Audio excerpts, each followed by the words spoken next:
नमस्कार, आप सुन रहे हैं लॉर्ड ऑफ मैनहुअस।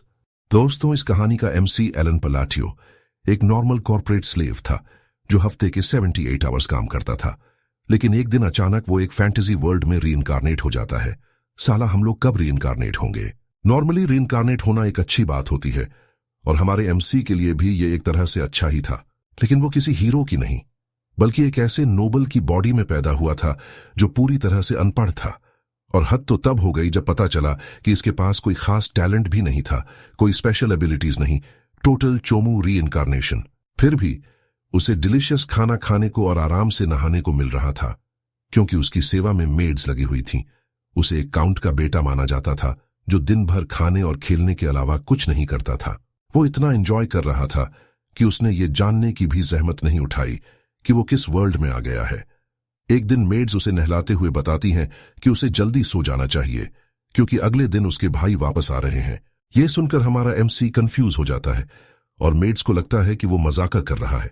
वो उसे बताती हैं कि उसके भाई लियो और टोनियो पलासियो हैं, जो पलासियो फैमिली से हैं। पलाटियो फैमिली का नाम सुनते ही उसे ये कुछ जाना पहचाना सा लगता है। जैसे ही उसके दिमाग की बत्ती जलती है, वो फ्रस्ट्रेशन में अपना सिर पानी में डुबो देता है, क्योंकि वो समझ जाता है कि वो साइकेडेलिया नाम के गेम की वर्ल्ड में आ चुका है। अपनी पिछली जिंदगी में वो किसी तरह टाइम निकालकर यही गेम खेला करता था।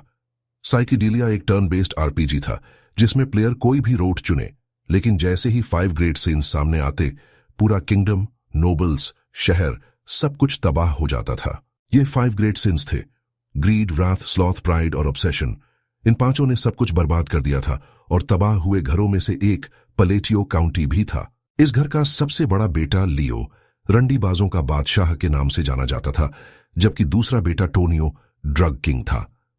पूरा खानदान एकदम फालतू किस्म के अमीरों से भरा पड़ा था ब्रो, जो मेन स्टोरी शुरू होने से पहले ही किसी साइड क्वेस्ट में दिख जाते थे। हमारे एमसी को यकीन नहीं हो रहा था कि वो उसी पहली जगह पर आ गया है जिसे 5 ग्रेट सिंस ने सबसे पहले कुचला था। और तो और वो पलेशियो काउंटी के तीसरे बेटे, एक मॉब विलन एलन पलेटियो के रूप में रीइंकारनेट हुआ था। दोस्तों, अगले सीन से पहले जल्दी जल्दी वीडियो को लाइक और हाइप कर दो। जैसे एलन अपनी किस्मत को रिबूट करने वाला है, वैसे तुम भी एल्गोरिदम को रिबूट कर दो। और हाँ, लॉर्ड ऑफ मैनहुअस को सब्सक्राइब करना मत भूलना। बहुत मेहनत लगती है गाइस, बस यही छोटा सा फेवर मांगता हूं आप सबसे। चलो अब वापस चलते हैं उस दुनिया में जहां एलन की किस्मत तो बदल गई, पर मुसीबतें वहीं रहीं। एलन बिस्तर पर डरा हुआ लेटा था और प्रे कर रहा था कि उसे वापस अपनी पुरानी ट्रैशी लाइफ में भेज दिया जाए, क्योंकि वो शायद उस फ्यूचर से तो बेहतर ही होगी जो उसका इंतजार कर रहा था। आंखों में आंसू लिए वो सोचता है कि ऐसी जिंदगी का क्या फायदा जो 10 साल में उससे छीन ली जाएगी। उसे लगता है कि ये तो उसकी 6 मंथ्स की सैलरी रोके जाने से भी ज्यादा बुरा है। वो हैरान था कि एक रीइंकारनेटेड पर्सन होने के नाते उसे अपनी जान बचाने के लिए एक भी पर्क क्यों नहीं मिला। तभी अचानक उसे ख्याल आता है कि उसके पास एक बहुत बड़ा पर्क है, और वो है गेम के कंटेंट के बारे में उसका ज्ञान, जो 10 इयर्स फ्यूचर में होने वाला है। उसके लिए ये फ्यूचर जानने जैसा ही था। ये जानकर वो मानता है कि वो तबाही के कारण को होने से पहले ही खत्म कर सकता है। ये सोचते हुए वो एक पीसफुल नोबल लाइफ के लिए 5 ग्रेट सिंस को सुधारने का फैसला करता है। अभी तो वो सब बच्चे ही हैं, इसलिए उसे लगता है कि ये पॉसिबल हो सकता है। अपने इस फैसले के 2 महीने बाद वो अपने पर्सनल नाइट एवन को अपने ऑफिस में बुलाता है। एवन उसे बताता है कि उसने ऑर्फन्स को बचाकर उस ऑर्फनेज में रख दिया है जिसके बारे में एलन ने उसे बताया था, और उन ऑर्फन्स में यूटिया नाम की एक बंदी भी थी। ये खबर सुनकर एलन बहुत खुश होता है और उसका शक यकीन में बदल जाता है कि एवन सच में केपेबल है। एवन कंफ्यूज था कि उसकी तारीफ हो रही है या नहीं, क्योंकि एलन का चेहरा एक्सप्रेशनलेस था। हेलन उसकी बात से अग्री करता है और एक डेस्परेट स्माइल देने की कोशिश करता है, लेकिन इससे वो और भी ज्यादा डरावना लगने लगता है। ये उसके लिए काफी मुश्किल था, क्योंकि उसका ओरिजिनल फेस बहुत एक्सप्रेसिव था, लेकिन इस नए चेहरे पर इमोशंस नजर ही नहीं आते थे।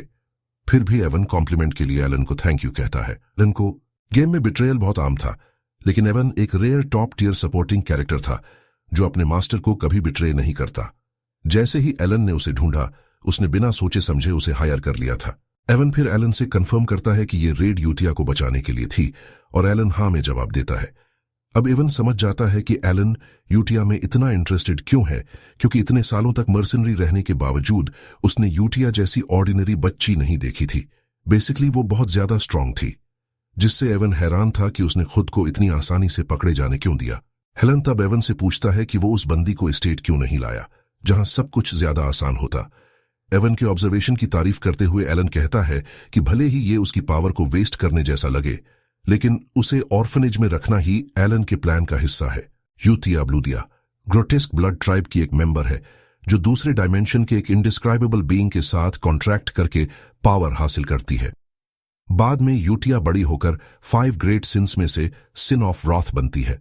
उसे एक ऐसा टाइटल दिया गया था जिससे वो एक ऐसे मॉन्स्टर की तरह लगे जो सिर्फ मौत डिजर्व करती है। वो एक मॉन्स्टर थी जिसने सैकड़ों लोगों की जानें ली, लेकिन अगर वो शांति से बड़ी हो तो वो इस तबाही का हिस्सा नहीं बनेगी। एलन को लगा कि उसने पहली लैंडमाइन हटा दी है। अब क्योंकि वो अपना असली रीजन नहीं बता सकता था, इसलिए उसने यूथिया को वहां छोड़ने का एक झूठा रीजन एवन को दिया। एलन एक बेवकूफी भरा कारण बताता है और एवन उस पर यकीन कर लेता है। एलन कहता है कि अभी सही टाइम नहीं आया है और एवन को यह इंश्योर करने के लिए कहता है कि उनके इस काम के बारे में किसी और को पता ना चले।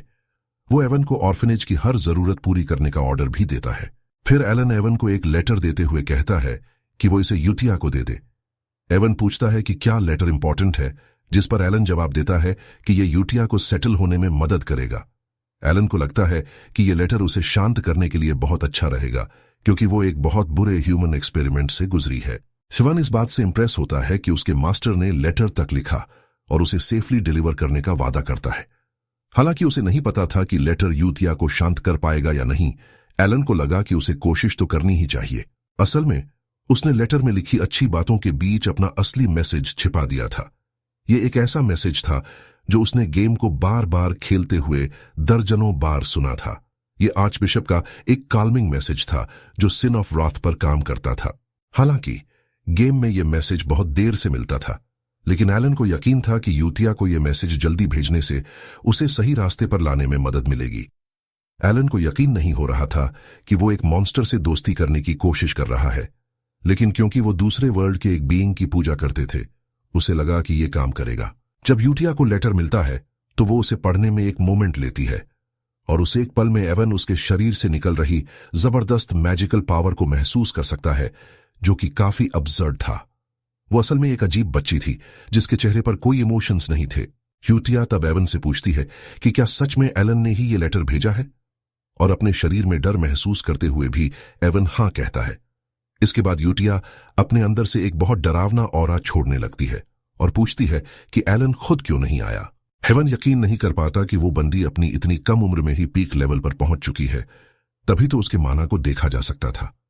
एवन तब यूथिया को बताता है कि एलन ने कहा है कि अभी सही टाइम नहीं आया है। ये सुनने के बाद यूथिया आखिरकार शांत हो जाती है, और ये एलन के लेटर में छिपे हिडन मैसेज की वजह से भी था। यूथिया जानती थी कि ये एक ऐसी बात है जो सिर्फ वही इंसान जान सकता है जो उसका मास्टर बनने के लायक हो। खामोशी से भरे चेहरे और ओवरवेलमिंग ऑरा के साथ वो कहती है कि वो आखिरकार अपने मास्टर की इच्छा समझ गई है। मीनवाइल एलन अपने बिस्तर पर लेटा हुआ सोच रहा था कि वो अपनी छोटी सी जिंदगी को बचाने के लिए लिस्ट में अगले बंदे को कैसे ढूंढेगा। कुछ ही समय बाद एलन लाइब्रेरी में तीसरे सिन के बारे में क्लूज ढूंढ रहा था। तभी एवन दौड़ता हुआ आता है और बताता है कि उसने दूसरे सिन को भी बचा लिया है। भले ही एवन पूरी तरह थका हुआ लग रहा था, एलन उससे पूछता है कि क्या उसने बच्चे के साथ सही व्यवहार किया। एवन उसे यकीन दिलाता है कि इलीगल स्लेव मार्केट से उस बच्चे को बचाने के बाद उसने हर वो चीज की जो एलन ने कही थी। तभी एलन का घटिया बड़ा भाई टोनियो कमरे में आता है और उसे जलील करने में जरा भी देर नहीं लगाता। वो हैरानी जताता है कि एलन जैसा डल बंदा लाइब्रेरी में किताबें पढ़ने का फैसला कैसे कर सकता है। एलन चुपचाप खड़ा रहता है, लेकिन इससे टोनियो और भी ज्यादा चिढ़ जाता है। वो एलन पर चिल्लाते हुए कहता है कि जब कोई बड़ा बात कर रहा हो तो जवाब देना चाहिए। एलन को यकीन नहीं हो रहा था कि इस बॉडी का पिछला मालिक इतने टाइम तक जिंदा कैसे रह गया, क्योंकि टोनियो हमेशा झगड़ा मोल लेता था। एलन चाहता तो उसे जवाब दे सकता था, लेकिन वो समझदारी से काम लेता है। वो फौरन एक स्लेव की तरह सिर झुकाकर टोनियो से कहता है कि वो लाइब्रेरी से चला जाएगा ताकि उसका बड़ा भाई इसे यूज कर सके। ये सुनकर टोनियो एलन पर हंसता है और कहता है कि आखिरकार उसे अपनी औकात समझ आ गई। तभी अचानक हवा में उड़ता हुआ एक नाइफ आता है और टोनियो के सिर के बिल्कुल पास से गुजर जाता है। ये नाइफ किसी और ने नहीं बल्कि सबसे बड़े बेटे लियो ने फेंका था। लियो कहता है कि उसे सुबह सुबह कोई शोर शराबा पसंद नहीं है। दोनों भाइयों के बीच टेंशन तुरंत बढ़ जाती है और वो एक दूसरे को जान से मारने की धमकियां देने लगते हैं। एलन चुपचाप वहां से खिसक लेता है क्योंकि वो उनके पचड़े में नहीं पड़ना चाहता था। ये फैमिली सिर्फ एक साइड कैरेक्टर थी जो कहानी में बहुत जल्दी खत्म हो गई थी। भले ही वो एक पावरफुल फैमिली थे, लेकिन दोनों घटिया भाई हमेशा इस बात पर लड़ते रहते थे कि घर का हेड कौन बनेगा। एक को किंग ऑफ द फ्लैश के नाम से जाना जाता था तो दूसरे को किंग ऑफ ड्रग्स। बेसिकली दोनों अंडरवर्ल्ड के किंग्स थे और कोई भी जो अच्छी जिंदगी जीना चाहता था उनसे पंगा लेने की हिम्मत नहीं करता था। जब दोनों भाई कमरे में तोड़फोड़ कर रहे थे, एलन किसी तरह रेंगते हुए कमरे से बाहर निकल गया। एलन को समझ आ गया था कि अगर उसे लंबी जिंदगी जीनी है तो उसे एक इनकॉम्पिटेंट और कूड़े जैसा बनकर ही रहना होगा। हेलन अपने कमरे में लौटकर काउच पर आराम करने लगता है। दूसरी तरफ एवन सोच रहा था कि एलन जैसा इनकॉम्पिटेंट दिखने वाला इंसान ह्यूमन एक्सपेरिमेंट्स का पता कैसे लगा लेता है। हेलन बहुत कमजोर दिखता था, जो अपना ध्यान भी नहीं रख सकता था, लेकिन किसी तरह उसे सीक्रेट फॉरेन अफेयर्स के बारे में भी पता था। फिर भी वो एलन को एक बहुत ही अजीब इंसान मानता था। जिस आखिरी बच्चे को उसने बचाया था उसे बहुत ज्यादा डेंजरस माना जाता था, जिसकी पावर्स दुनिया को खत्म कर सकती थी। उसे कैलोन किंगडम से बचाया गया था, जहां एक इलीगल स्लेव मार्केट था। इसी के साथ एलन ने दूसरे सिन डियोस मकालियन को बचा लिया था। स्लेवरी में बेचे जाने के बाद डियोस को लगातार अब्यूज किया गया और एक से दूसरे के हाथ बेचा गया। इसी वजह से वो आगे चलकर 5 ग्रेट सिन्स में से एक सिन ऑफ स्लॉथ बन गया। जब डियोस ने अपना कंट्रोल खो दिया तो उसने किंगडम्स को इतने भयानक तरीके से तबाह किया जिसकी कोई कल्पना भी नहीं कर सकता था। ज्यादातर प्लेयर्स तो इस बात से ट्रॉमेटाइज्ड हो गए थे कि डियोस अपने दुश्मनों को खत्म करने में कितना क्रूल था, वो कितना डेंजरस था। ये जानते हुए एलन ने एवन को उसे बहुत प्यार से ट्रीट करने के लिए कहा था। एवन तब एलन से पूछता है कि क्या उसने यूतिया को जो लेटर भेजा है वो दूसरे बच्चे के बारे में है, और एलन हाँ में जवाब देता है। नए लेटर में इंपॉर्टेंट मैसेज के साथ साथ उसने कुछ एक्स्ट्रा इंपॉर्टेंट इन्फॉर्मेशन भी डाली थी। एलन ने यूतिया से उस बच्चे का ख्याल रखने को कहा था क्योंकि वो बहुत कमजोर था, और जैसा उसके मास्टर ने ऑर्डर दिया था यूतिया ने ठीक वही किया।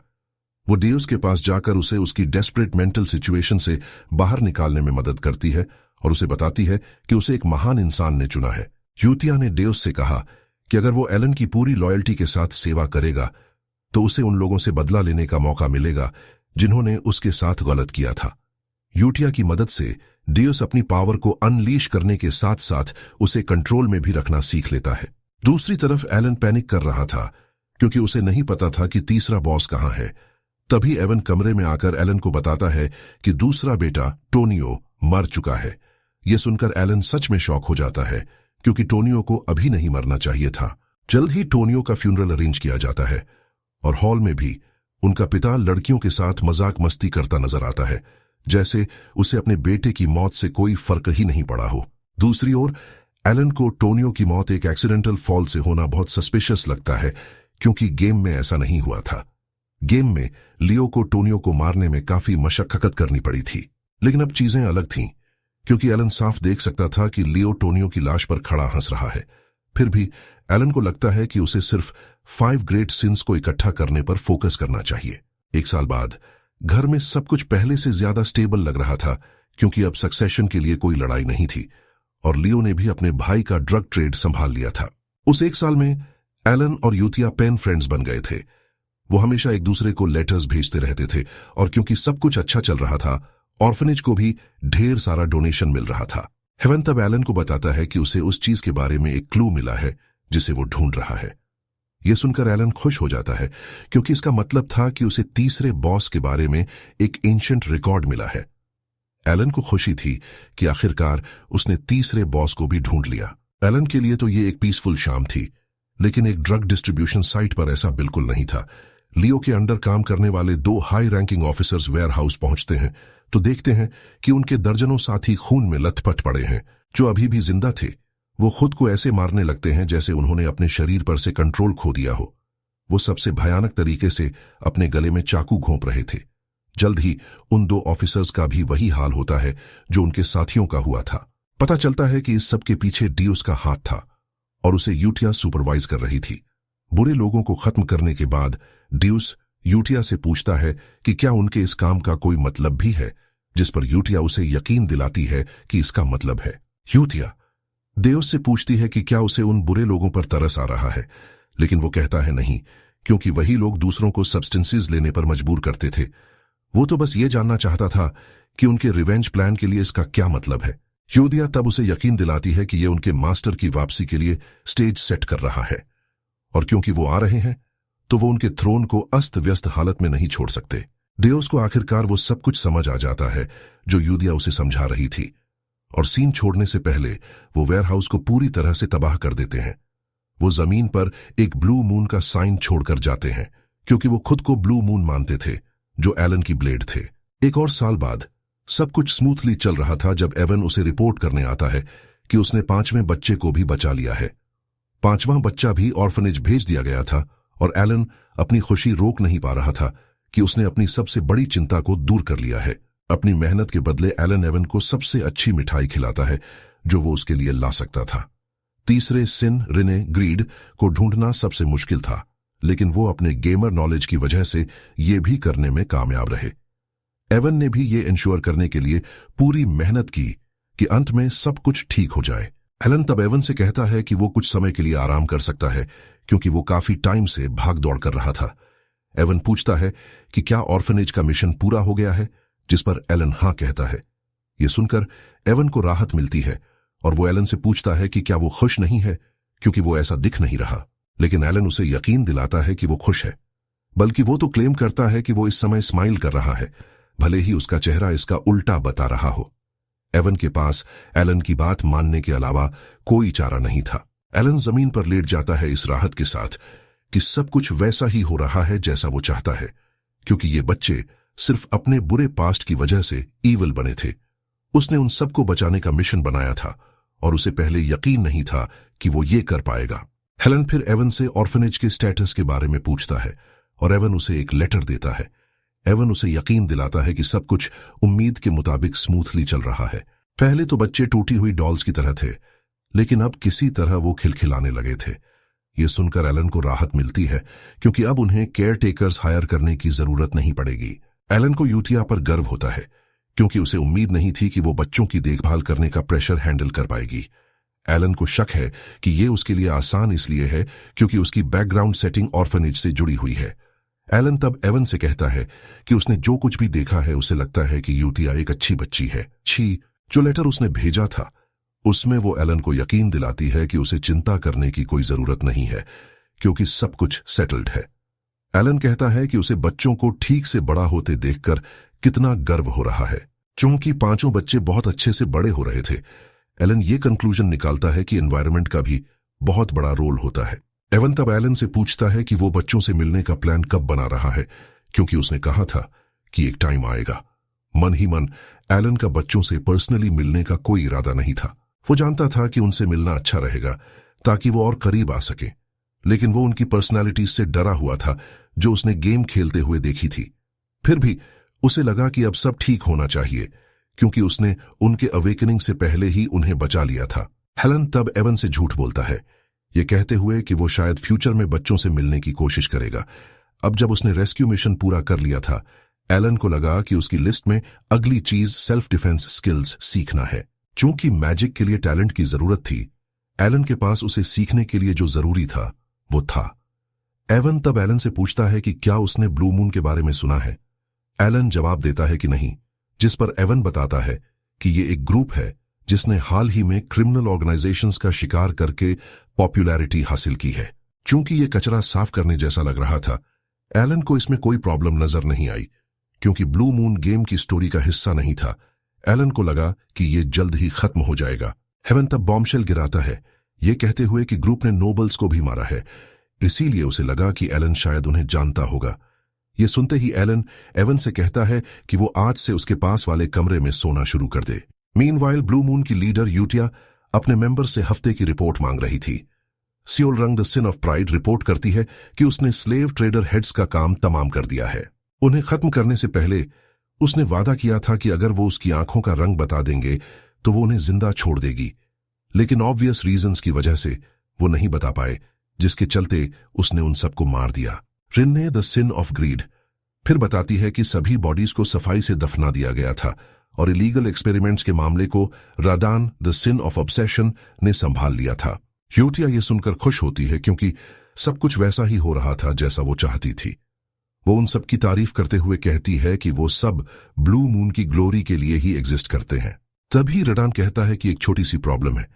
एवलॉन जिस ऑर्गेनाइजेशन को वो टारगेट कर रहे हैं उसका हेड काउंट का सबसे बड़ा बेटा लियो है।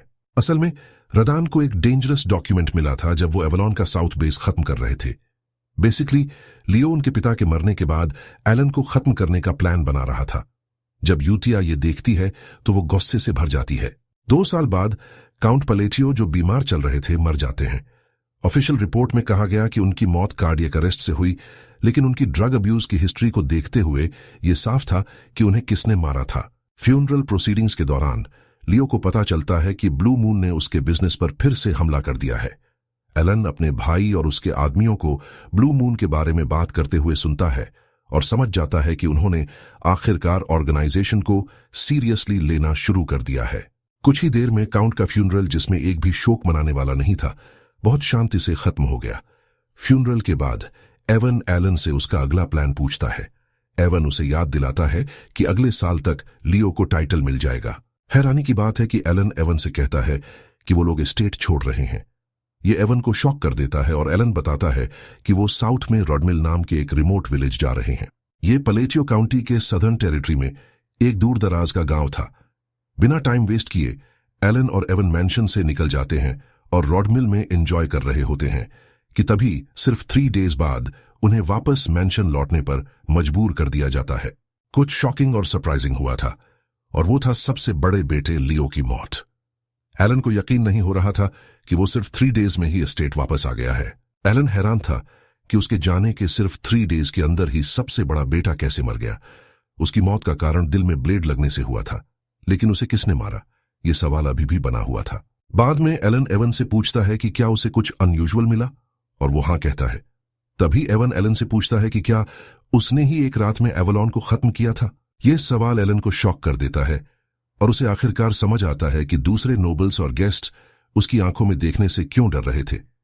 जिस दिन एलन रॉडमिल जा रहा था, एवन ने एलन से पूछा था कि वो किसी शहर के बजाय एक रिमोट विलेज क्यों जा रहा है। मन ही मन एलन जानता था कि वो अपने प्लान को फाइनलाइज करने के लिए रॉडमिल से बेहतर जगह नहीं चुन सकता था, इसीलिए वो वहां जा रहा था। चूंकि उसने 5 ग्रेट सिंस को बचा लिया था और दुनिया को तबाह होने से रोक लिया था, उसे लगा कि रॉडमिल सही चॉइस है, क्योंकि इसका ओरिजिनल स्टोरी से कोई कनेक्शन नहीं था। इसके अलावा वहां एक पलेटियो विला भी था। यह मेन फैमिली रेजिडेंस से अलग बनाया गया एक घर था। ये एक नोबल के तौर पर लेजरली जिंदगी जीने के लिए परफेक्ट जगह थी। वो एवन को सिर्फ इतना जवाब देता है कि हर चीज के पीछे एक रीजन होता है। एवन ये सुनकर थक चुका था और एलन से कहता है कि वो हमेशा बातों को टाल देता है, लेकिन क्योंकि वो अपने मुंह से कुछ कह नहीं पाता, वो इसे जाने देने का फैसला करता है। पता चलता है कि लियो उसे पहले से ही मारने का प्लान बना रहा था, लेकिन क्योंकि एलन खुद ही जा रहा था, लियो ने उसे रोकने का फैसला किया। एलन तो डरते हुए उसके सामने झुकता भी है, जिससे लियो को उसे जाने देने का यकीन हो जाता है। फिर भी वो अपने असिस्टेंट अल्मान को एलन की कैरेज का पीछा करने के लिए कहता है। अल्मान तब लियो से पूछता है कि क्या वो कैरेज का पीछा करवाकर एलन को मारना चाहता है। अल्मान कंफर्म करना चाहता था कि क्या वो सच में एलन को मारना चाहता है। ये सुनकर लियो शॉक हो जाता है, क्योंकि अल्मान हमेशा बिना कोई सवाल किए ऑर्डर्स फॉलो करता था। लियो हैरान था कि अल्मान सवाल कर रहा है। लियो अल्मान पर चिल्लाता है, ये कहते हुए कि उसका काम सिर्फ ऑर्डर्स फॉलो करना है, लेकिन तभी अल्मान अचानक अपनी सोड उसके सीने में घोंप देता है। लियो स्टन्ड रह जाता है और अल्मान से पूछता है कि उसने उसे बिट्रे क्यों किया। अल्मान मुस्कुराता है, लियो से कहते हुए कि उसे गेम्स खेलना पसंद है। अल्मान बताता है कि वो इतने टाइम से बस साथ निभा रहा था और पता चलता है कि वो असल में अल्मान नहीं बल्कि राडन है, the sin of obsession. Rodan Leo को खत्म करने से पहले उसे बताता है कि कोई भी उनके मास्टर द ग्रेट मून को हाथ नहीं लगा सकता। वो कहता है कि हो सकता है उन्हें मिशंस करने से रोका गया हो, लेकिन जब उनके मास्टर की सेफ्टी की बात आती है तो कोई सवाल नहीं उठता। राडान बताता है कि उसने जानबूझकर लियो के मुंह से यह सुनने का इंतजार किया कि वो एलन को हर्ट करना चाहता है ताकि वो उसे बोर्ड से हटा सके। राडान कहता है कि वो पूरे 2 इयर्स से बस उसके एक गलत मूव का इंतजार कर रहा था। खून बहते हुए लियो रोडान से कहता है कि वो उसके आदमियों से नहीं बच पाएगा। रडान जवाब देता है कि उसने अभी अभी जो कहा उससे उसने एवलॉन के एक्सटिंक्शन को अपना प्राइम पर्पस बना लिया है। रोडन लियो के लिए सिर हिलाता है, ये कहते हुए कि द ग्रेट मून एलन ने उसे जीने का एक चांस दिया था, लेकिन उसने उसे बर्बाद कर दिया। हमेशा की तरह एलन की सुबह एक ब्यूटीफुल मॉर्निंग में होती है जिसे वो पैराडाइज मानता है, क्योंकि वो जब चाहे उठ सकता था, जब चाहे खा सकता था और एक नोबल के तौर पर अपनी लाइफ एंजॉय कर सकता था। हेलन इतना एंजॉय कर रहा था कि वो एक टोस्ट बिजनेस शुरू करने के बारे में सोचने लगा। वो डिलीशियस खाना खा ही रहा था कि एवन कमरे में आता है और उसे बताता है कि एक मैसेज आया है। जैसे ही एलन लेटर पढ़ता है, उसका खाना तुरंत कड़वा हो जाता है। लेटर में लिखा था कि उसे स्टेट वापस लौटना है क्योंकि उसके भाई की मौत हो गई है। बस उन सिंपल वर्ड्स से उसका तथाकथित पैराडाइज सिर्फ 3 डेज में खत्म हो गया। दुख में वो स्टेट लौटता है और नोटिस करता है कि हर कोई उसे बहुत अजीब तरह से रिएक्ट कर रहा है। तभी एवन उससे पूछता है कि वो एक मास्टरमाइंड कब बन गया जो एवलॉन को डिस्ट्रॉय कर सका। हेलन को आखिरकार समझ आता है कि वो किसी बहुत ही क्रेजी सिचुएशन में फंस गया है। एलन तब एवन से पूरी सिचुएशन एक्सप्लेन करने के लिए कहता है कि वो एक मास्टरमाइंड कैसे बन गया। एवन बस इतना कहता है कि इस केओस से फायदा उठाने वाला सिर्फ वही है। एवन आगे बताता है कि उनके कंपाउंड से निकलने के बाद लियो का मर्डर हुआ, जो उसके लिए एक परफेक्ट एलिबाई है।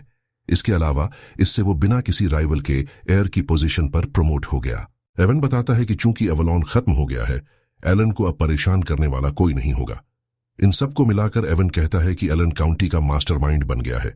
एवन अपनी भी तारीफ करता है, ये कहते हुए कि वो एक सोर्ड मास्टर है और एलन के कमांड में है। एलन इन सबसे पूरी तरह कंफ्यूज्ड हो जाता है और एवन से पूछता है कि क्या उसे मजा आ रहा है, क्योंकि वो नाचता हुआ लग रहा है। एलन बैठकर हुई हर चीज के बारे में सोचने लगता है। काफी सोचने के बाद भी उसे समझ नहीं आता कि ऐसी कोई ऑर्गेनाइजेशन कैसे हो सकती है जो एवलॉन को सिर्फ एक रात में खत्म कर दे।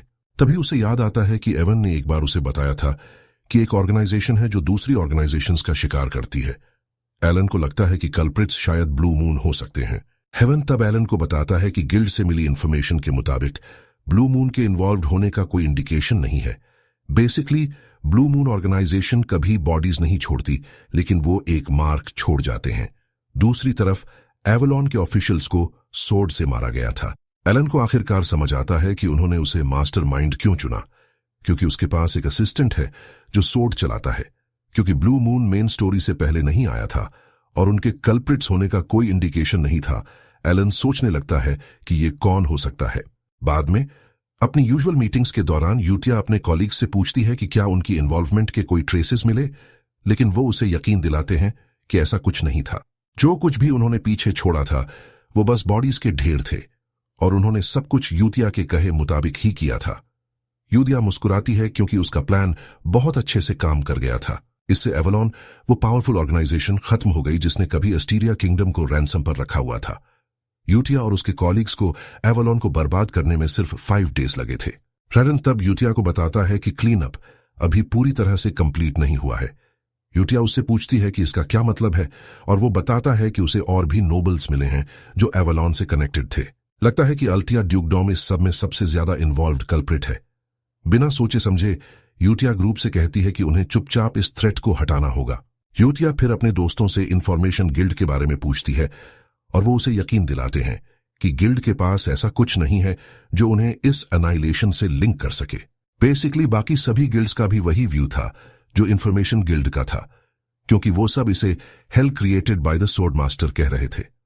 रिने तब यूतिया से पूछती है कि क्या उन्हें सर्वेलेंस बनाए रखना चाहिए और वो उनसे ऐसा करने के लिए कहती है। यूतिया उन्हें बताती है कि ये कितना इंपॉर्टेंट है कि उनके मास्टर को इन सब के बारे में पता न चले। डेउस कहता है कि लियो, जो एलन का भाई था, उसी ने पहले उसे टारगेट किया था। यूतिया तब कहती है कि वो जो उन्होंने किया उसे जस्टिफाई नहीं कर सकते क्योंकि उन्हें एलन से ऑर्डर नहीं मिला था। यूतिया उन्हें याद दिलाती है कि वो एक सोर्ड है और उन्हें अपने दम पर सोचने की इजाजत नहीं है। यूतिया कहती है कि ब्लू मून सिर्फ दिए गए ऑर्डर पर ही चलता है और साथ ही वो उन्हें वार्न करती है कि उनका मास्टर सब कुछ जानता है। ये ध्यान में रखते हुए वो उनसे कहती है कि वो हमेशा अपने मास्टर के बनाए स्टैंडर्ड्स पर जी और उसे कभी डिसअपॉइंट न करें। डेउस हैरान था कि यूतिया, जो ओवरवेलमिंगली पावरफुल है, एलन के उनके कारनामों के बारे में पता चलने से डर रही है। फिर भी डेउस आर्ग्यू नहीं कर सकता था क्योंकि वो जो कुछ भी कर रहे थे वो एलन के लिए ही था। 1 महीने बाद एलन खुद को कई कामों में फंसा हुआ पाता है। ये वो जिंदगी नहीं थी जिसकी उसने कल्पना की थी, बल्कि ये वो जिंदगी थी जिसने उसे चुना था। लियो की मौत की वजह से एलन ने अपने लिए ढेर सारी नाराजगी कमा ली थी। हैरानी की बात है कि लियो की मौत 6 इयर्स बाद तक नहीं होनी चाहिए थी। पूरी फैमिली की सडन डेथ की वजह से सारा काम एलन पर आ पड़ा था। मामले को और भी बुरा बनाने के लिए हर कोई बहुत मेहनत से काम कर रहा था और अपने प्रोजेक्ट्स टाइम पर डिलीवर कर रहा था। एलन को याद है कि उसके पिता के टेन्योर के दौरान वो सब कीड़ों की तरह काम करते थे। उसे नहीं पता था कि सर्वेंट्स और वर्कर्स बहुत मेहनत कर रहे थे ताकि वो उसके बैड साइड पर ना आ जाए और कहीं किसी गड्ढे में न मिले। एलन चाहता था कि सर्वेंट्स खुद ही सब कुछ सुलझा लें बिना उसे इन्वॉल्व किए। बाद में इवन एलन की तारीफ करता है कि उसने 2 इयर्स के अंदर अपनी मैजिक प्रैक्टिस के 2nd टियर पर पहुंच गया। इवन एलन से कहता है कि उसके पास इनक्रेडिबल टैलेंट है, क्योंकि 2nd टियर तक पहुंचने में नॉर्मली अबाउट 4 इयर्स की ट्रेनिंग लगती है। हेवन से आर्ग्यू करने से बचने के लिए एलन मान लेता है कि वो मैजिक के मामले में टैलेंटेड है। बेसिकली एलन अपनी सारी नॉलेज मैजिक डिफेंस में लगा रहा था, क्योंकि वो नर्वस था। जो टेक्निक वो सीख रहा था उसके लिए बहुत ज्यादा मैजिक कंट्रोल की जरूरत थी, लेकिन एलन को नहीं लगता था कि वो इसमें अच्छा हो पाएगा। शुरू में एलन एक्साइटेड था क्योंकि उसे लगा था कि प्लान खत्म होने के बाद कोई और डेंजर नहीं होगा। इससे वो बिना स्ट्रेस के सेल्फ स्टडी कर सकता था। लेकिन रीसेंट कॉल फॉर सिक्योरिटी के साथ एलन को रियलाइज हुआ कि उसका मोनोहोल बहुत छोटा है। बेसिकली मोनोहोल जिसके साथ इंसान पैदा होता है वो एक एथलीट के बॉडी टाइम की तरह होता है, जो जन्म से फिक्स्ड होता है। और जब एलन के मोनोहोल की बात आती है तो वो काफी छोटा था, इतना छोटा कि उसकी ट्रेनिंग भी उसे कवर नहीं कर सकती थी। हेलन अपनी स्ट्रेसफुल लाइफ के बारे में सोच रहा था जब एवन उसे इन्फॉर्म करता है कि एक डांस इन्विटेशन आया है। एलन हैरान था कि उसे एक डांस पार्टी में इनवाइट किया गया है, लेकिन उसके पास अटेंड करने के अलावा कोई चारा नहीं था। हॉल में कदम रखते ही एलन कंप्लेन करता है कि वो पहले ही थक चुका है। ये पार्टी नोबल्स के बीच नेटवर्किंग के लिए एक रेगुलर बॉल थी, जो एस्टीरिया किंगडम के सदर्न रीजन में हेल्ड की गई थी। एलन भी बॉल पार्टी से कनेक्शंस बनाने के बारे में सोचता है, क्योंकि वो जल्द ही काउंट बनने वाला था। एलन को लगता है कि दूसरे नोबल्स के साथ अच्छे कनेक्शन फ्यूचर में उसकी सिक्योरिटी इंश्योर कर सकते हैं। एलन अपना मूव बनाता है, लेकिन सभी नोबल्स उसे ऐसे अवॉइड करने लगते हैं जैसे वो कोई बीमारी हो। एवन उसे कंसोल करता है, ये कहते हुए कि वो अपसेट ना हो, लेकिन एलन अपसेट था ही नहीं। हेलन को पहले से ही ऐसा कुछ होने की उम्मीद थी। एलन एवन से कहता है कि उसे कुछ देर के लिए बाहर जाना है। एलन ड्रिंक टेबल की तरफ चलता है और अपने मूव के बारे में सोचता है, भले ही उसे ब्लैक शीप होने की वजह से अवॉइड किया जा रहा था। एलन अपनी करंट सिचुएशन को अपनी सोशल स्किल से सॉल्व करने के लिए तैयार था, जिसकी उसने सीक्रेटली प्रैक्टिस करने का दावा किया था। एक वाइन कप उठाकर वो एक बंदी के पास जाता है और कहता है कि ड्रिंक कितनी अच्छी है। वो उस बंदी से कहता है कि वो कुछ बॉटल्स घर ले जाना चाहेगा, और वो स्माइल के साथ कॉन्वर्सेशन खत्म करने की कोशिश करता है, लेकिन जैसा एक्सपेक्टेड था उसकी स्माइल बहुत डरावनी लगती है। डर से कांपती हुई वो बंदी एलन से कहती है कि वो अपने पिता से इसे अरेंज करने के लिए कहेगी, और इससे पहले कि एलन कुछ और कहता वो भाग जाती है।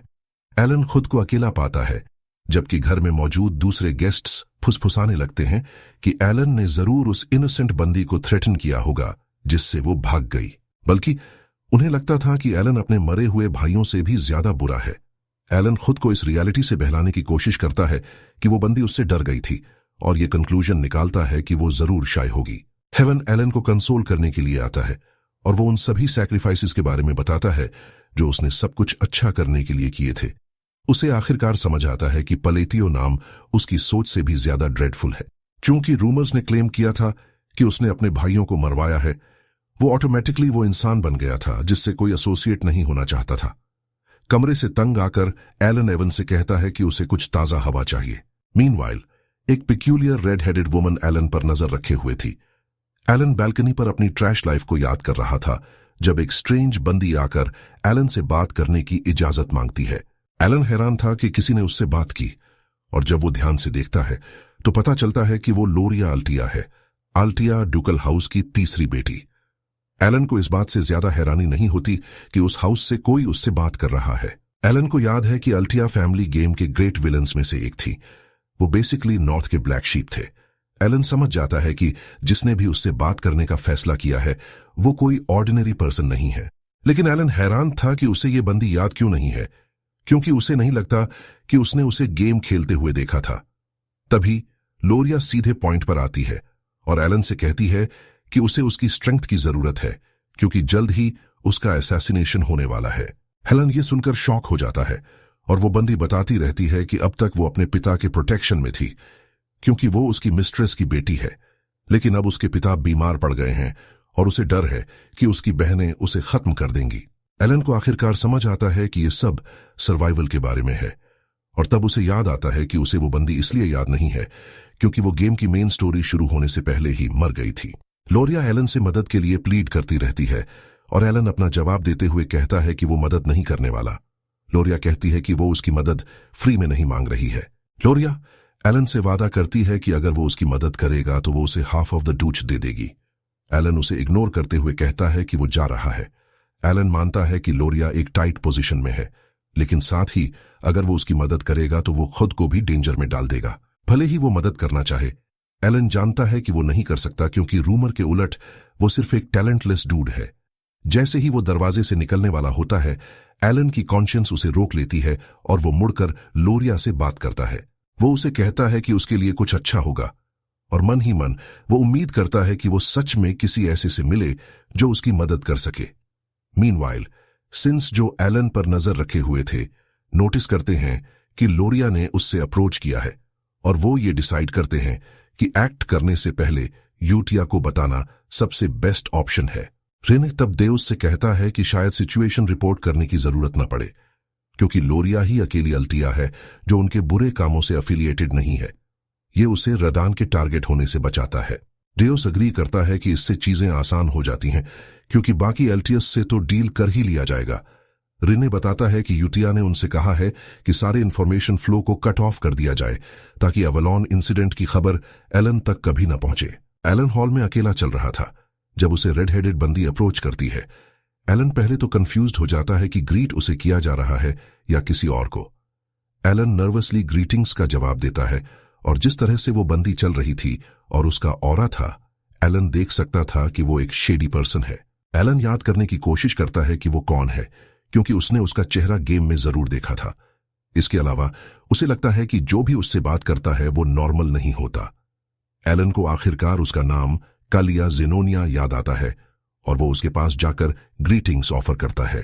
कालिया ये देखकर शॉक हो जाती है कि एलन सच में उसे जानता है। एलन उस बंदी से कहता है कि वो उसे जानता है क्योंकि वो काफी फेमस पर्सन है। असल में एस्टीरिया किंगडम में 3 ग्रेट हाउसेस थे। नॉर्थ में हाउस एल्टिया, ईस्ट में हाउस पलेशियो और वेस्ट में जिनोनिया के डिजेनरेट्स। पता चलता है कि कालिया काउंट जिनोनिया की सबसे बड़ी बेटी है। अगर पलेटियो को एक गैंग माना जाता है तो जिनोनिया एक ज्यादा रिफाइंड कॉर्पोरेट स्टाइल सिंडिकेट था। भले ही उसे एक पीसफुल लाइफ जीने के लिए कुछ नोबल कनेक्शन की जरूरत थी, एलन को डर था कि उसे जिनोनियास के साथ इन्वॉल्व नहीं होना चाहिए। एलन कॉम्प्लीमेंट जारी रखते हुए कालिया से कहता है कि वो फेमस है क्योंकि वो ब्यूटीफुल है और कालिया कॉम्प्लीमेंट के लिए उसे थैंक यू कहती है। कालिया कहती है कि वो और बात करना चाहेगी और एलन अग्री करता है, लेकिन कहता है कि उन पर बहुत सारी आंखें देख रही हैं। मन ही मन एलन बस चाहता था कि वो बंदी उसे जाने दे। कालिया मुस्कुराती है और कहती है कि एलन बिल्कुल वैसा ही है जैसा रूमर्स में कहा गया है, लेकिन वो उसे बताती है कि वो उससे फिर से मिलना चाहेगी।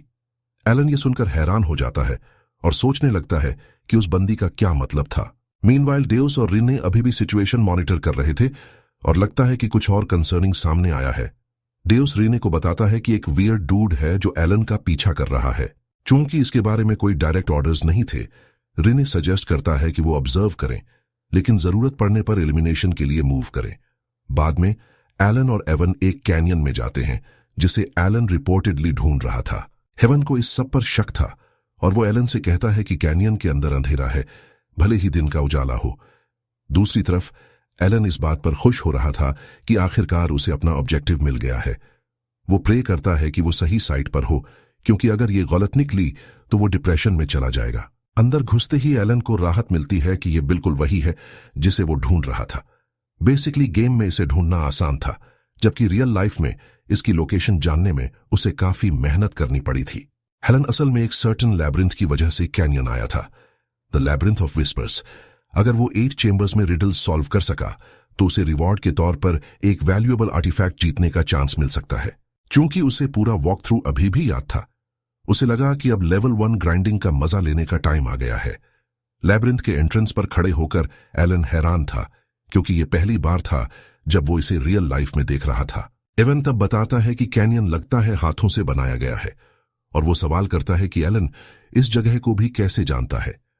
एलन कैजुअली कहता है कि वो यहां अक्सर आता रहता है, और ये सुनकर एवन शॉक हो जाता है। ये रियलाइज करते हुए कि एवन पहले से ही ओवरथिंक कर रहा है, एलन उसे कहता है कि वो सिर्फ मजाक कर रहा था। लैबिरिंथ में कदम रखते ही उनका सामना कई मॉन्स्टर्स से होता है जो छत से लटके हुए थे, इस इंतजार में कि वो रिडल गलत करें और उन्हें कुचल दिया जाए। जब एवन फ्रीक आउट कर रहा था, एलन काम रहता है और ये एवन को शॉक कर देता है।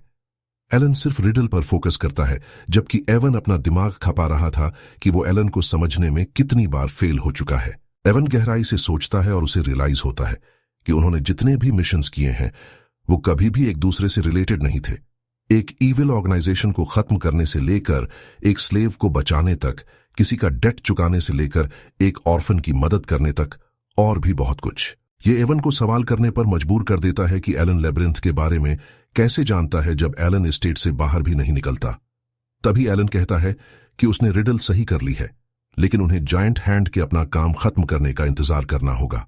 भले ही एवन एलन के बारे में क्यूरियस था, वो जानता था कि उनके हर मिशन से कुछ अच्छा ही निकलता है। दरवाजा खुलने लगता है और एवन सोचने लगता है कि एलन आखिरकार फिर से क्या प्लान कर रहा है।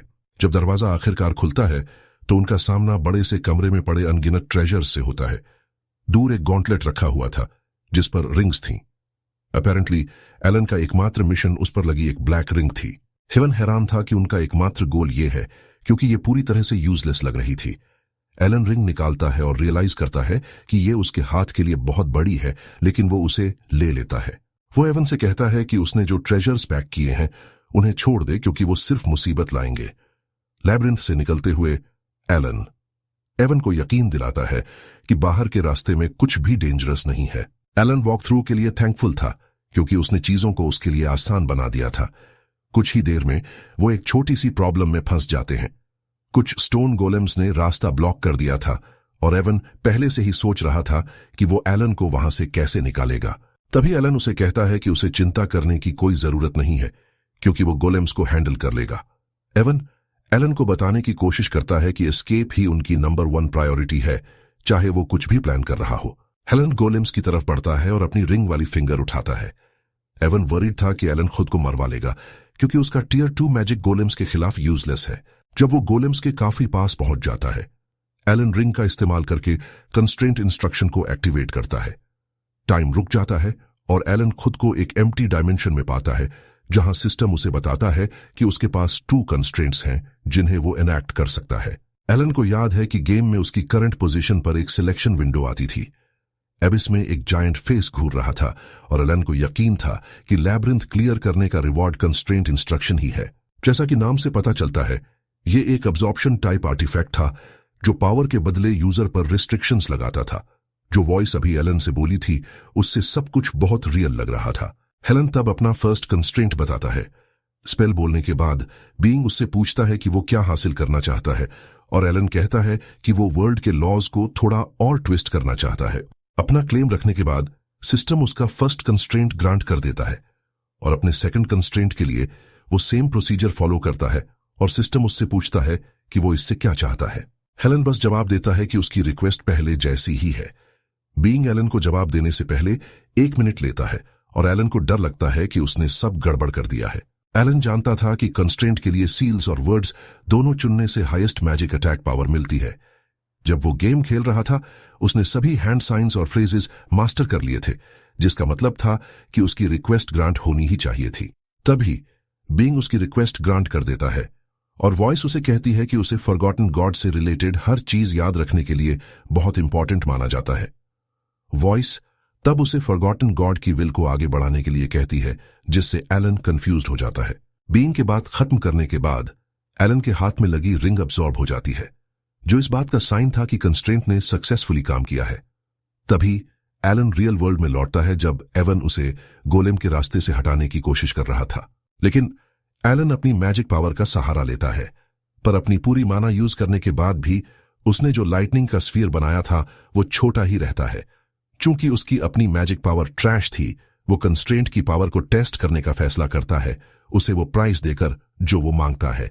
एलन गोलेम की तरफ ऑर्ब लेकर आगे बढ़ता है। चारों तरफ फैले केओस के बीच एलन की आवाज गुफा में गूंजी। उसने कहा, यह रिस्ट्रिक्शन की लिमिट और उसकी कीमत को टेस्ट करने का टाइम है। अपनी आवाज ऊंची करते हुए उसने रिफ्रैक्शन ब्लू कमांड किया। एक पावरफुल एनर्जी ने उसके हाथों को घेर लिया और वो डिटर्मिनेशन से आगे देखने लगा। उसने फिर से चिल्लाकर रिबाउंड कहा। एक गरजती हुई थंडर वेव निकली, जिसकी गूंज से उस मैसिव गोलेम का थ्रोन हिल गया। फिर एलन एक बार और चिल्लाया, ब्लू लाइटनिंग। ब्लू और पर्पल थंडर की एक वेव उसके सबसे स्ट्रॉन्गेस्ट मैजिकल कैनन के साथ मर्ज हो गई, जिससे एक बहुत बड़ा ग्लोइंग सर्कल बन गया। उसकी डिस्ट्रक्टिव पावर ओवरवेलमिंग थी। लाइटनिंग ने हवा को चीर दिया, जिससे गुफा की दीवारें हिलने लगीं। डजन्स ऑफ गोलेम्स उसकी तरफ चार्ज करने लगे, लेकिन एलन बिना हिले खड़ा रहा। उसने हवा में 3 मिस्टिकल हैंड साइंस बनाते हुए कहा, आई लिंगर दिस फ्रैक्शन। एक झटके के साथ उसकी उंगली पर थंडर एनर्जी इग्नाइट हुई, जो एक स्टॉर्म में बदल गई और उसने हर गोलेम को राख में बदल दिया। उसकी पावर के शेयर प्रेशर से पूरा शेल्टर कोलैप्स हो गया। हेवन, उसका लॉयल नाइट, ये सब डिसबिलीफ में बस देखता रह गया। उसने हैरान होकर पूछा, क्यों यंग मास्टर, आपने ये सब कैसे किया? थंडर का असर अभी भी बाकी था।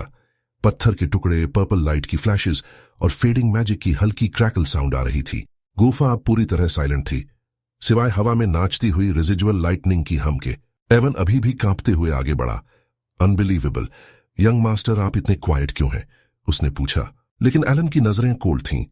बिना कोई जवाब दिए वो गुफा में और डीप जाने लगा।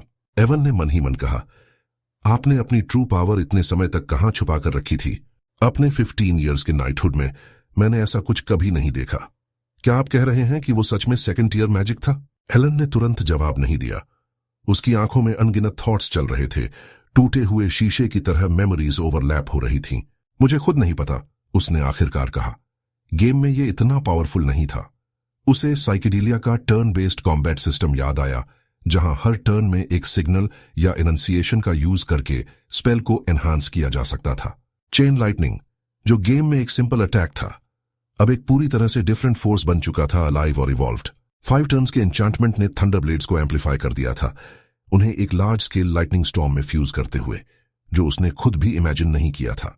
उसे अवेकनिंग का वो मोमेंट याद आया जब उसने उस यूनिवर्सल बीइंग को ग्रेटिट्यूड ऑफर किया था, वो फॉरगॉटन गॉड जिसके पास एंशिएंट मैजिक का सीक्रेट था। उसने सोचा, हर स्पेल के लिए एक सिग्नल चांट करने के रिस्ट्रिक्शन के बदले में मुझे कुछ और मिला, एक फॉरगॉटन मॉर्टल की मेमोरी जिसने कभी डिविनिटी को छुआ था। रियलिटी में वापस आते हुए उसने धीरे से सांस छोड़ी। फिर भी सेकंड टियर मैजिक ओवरकिल जैसा फील हो रहा है, उसने कहा। रिजल्ट मेरी एक्सपेक्टेशन से कहीं ज्यादा था। मैं खुद भी सरप्राइज्ड हूं। उसके पीछे एवन ने राहत की सांस ली। फाइनली हम उस कर्स्ड केव से बाहर हैं, उसने बाहर ओपन में कदम रखते हुए कहा, जहां लाइटनिंग अभी भी माउंटेन्स और फॉरेस्ट पर चमक रही थी। थका हुआ एवन एक पत्थर पर बैठ गया और अपनी सांसें काबू करने लगा। उसने ग्लोइंग होराइजन को देखते हुए कहा, यह मेरी लड़ी हुई किसी भी बैटल से ज्यादा टफ था।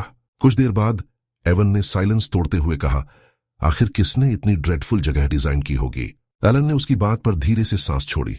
उसके थॉट्स कहीं और चले गए। सोचकर देखा जाए, उसने सोचा, लैब्रिंथ ऑफ विस्पर्स का एक और नाम था। यह कम्युनिटी में शेयर्ड मैप्स और ओल्ड गाइड बुक्स के जरिए वेल नोन था। प्लेयर्स इसे पवेलियन लैब्रिंथ कहते थे, एक नाम जो एक्सप्लोरर्स और एडवेंचरर्स के बीच नेचुरली फैल गया था। एलन की नजरें सख्त हो गईं जब उसकी पास्ट लाइफ के पुराने नोटिफिकेशंस उसकी मेमोरी में आने लगे। हाँ, उसने आखिरकार एवन की तरफ मुड़ते हुए कहा, इसे पेलियन नाम के किसी बंदे ने बनाया था। हेवन कंफ्यूजन में आंखें झपकाने लगा। पार्डन, आपने क्या कहा? लेकिन उसकी कंडीशन बिगड़ रही थी। उसके कदम लड़खड़ा रहे थे और उसका शरीर कांप रहा था, जैसे उसकी सारी स्ट्रेंथ खत्म हो गई हो। वो लड़खड़ाया और सपोर्ट के लिए लगभग एलन के कंधे पर गिर गया। एलन ने फ्राउन किया। हम ईस्ट वापस जा रहे हैं, उसने फर्म होकर कहा। 3 वीक्स का हार्डवर्क हमारा वेट कर रहा है। वापस लौटने पर मुझे कुछ करना है। एवन ने कमजोर सी हंसी के साथ कहा, आप मेरे सोचे हुए से ज्यादा डिलिजेंट हैं सर। हालांकि एग्जॉस्शन उसे खींच रही थी, अंदर ही अंदर वो क्वाइट डिस्पेयर में डूब रहा था। मेरा क्या होगा? उसने कड़वाहट से सोचा। मैं तो अपनी ऑनर भी प्रोटेक्ट नहीं कर सकता। मैं कैसा यूजलेस नाइट हूं। लेकिन एलन, जो हमेशा काल्म एंड कंपोज्ड रहता था, ने काइंडली रिप्लाई किया। एक स्पेल के एलिमेंट से मैच करता हुआ सिजिल चुनने से उसका पोटेंशियल बढ़ जाता है। सही इनकैंटेशन चुनने से उसकी प्रॉपर्टी स्ट्रेंथन होती है और सिस्टम ऐसे ही काम करता है। उसे ओल्ड गेम मैकेनिक याद आया कि कैसे विजुअल स्टैटिक रहते थे, बस अटैक पैटर्न सीक्वेंस में चेंज होता था। लेकिन यहां रियलिटी में मेरा कास्ट किया हुआ हर स्पेल मेरी आंखों के सामने विजिबली ट्रांसफॉर्म हो रहा है। हर इनकैंटेशन अब एक टेंजिबल शिफ्ट लाता है। उसने सोचा, क्या ऐसा हो सकता है कि मेरा माना कंट्रोल पहले से कहीं ज्यादा स्ट्रांग हो गया है? एक बार मेरा माना रिकवर हो जाए तो मुझे इसे प्रॉपरली टेस्ट करना होगा। हेलन ने शांत रात के आसमान की तरफ देखा। इधर वे, उसने धीरे से कहा, एंड में सब कुछ ठीक हो गया। मूनलाइट धीरे धीरे माउंटेन्स पर पड़ रही थी, फॉरेस्ट को सिल्वर ह्यूज में पेंट करते हुए। उसी पल एक शैडो हिली, एक स्लेंडर फिगर पेल ग्लो के नीचे खड़ी थी।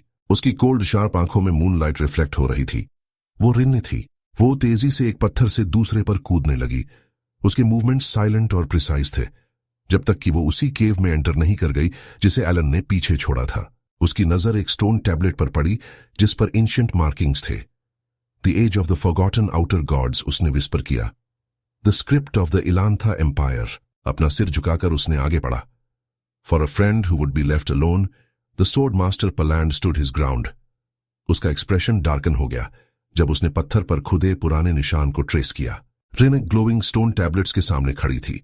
उसका एक्सप्रेशन शांत था लेकिन इंटेंसिटी से भरा हुआ था जब उसने एक्सप्लेन करना शुरू किया। एलन ने ब्लैक वंस के इन्वेजन को रोका, उसने कहा। उसकी आवाज केव में धीरे धीरे गूंज रही थी। उसने अकलोका को भी हराया जो अपने ही सब्जेक्ट्स को खा जाता था, और रेडियंट एम्पायर के ग्रेट गार्डियन पेलन को भी। अपनी एनर्जी बढ़ाते हुए उसने एक एंशिएंट चांट बोला जो दीवारों से गूंज उठा। मैं ये सब जानती हूं, उसने कंटिन्यू किया, क्योंकि मैं ग्रेट मिशन के तहत एंशिएंट लाइब्रेरी में पैदा हुई थी। उसके चारों ओर कई ओल्ड ग्रिमवार्स हवा में फ्लोट करने लगे। उनके पेजेस तेजी से पलटने लगे और लाइट की स्ट्रीम्स उसके हाथों के चारों ओर गैदर होने लगीं। उसने हर बुक में सर्च करते हुए विस्पर किया, हाँ, ये वही पेलन है जो कभी यहां आया था। एक हल्की सी साई उसके होठों से निकली।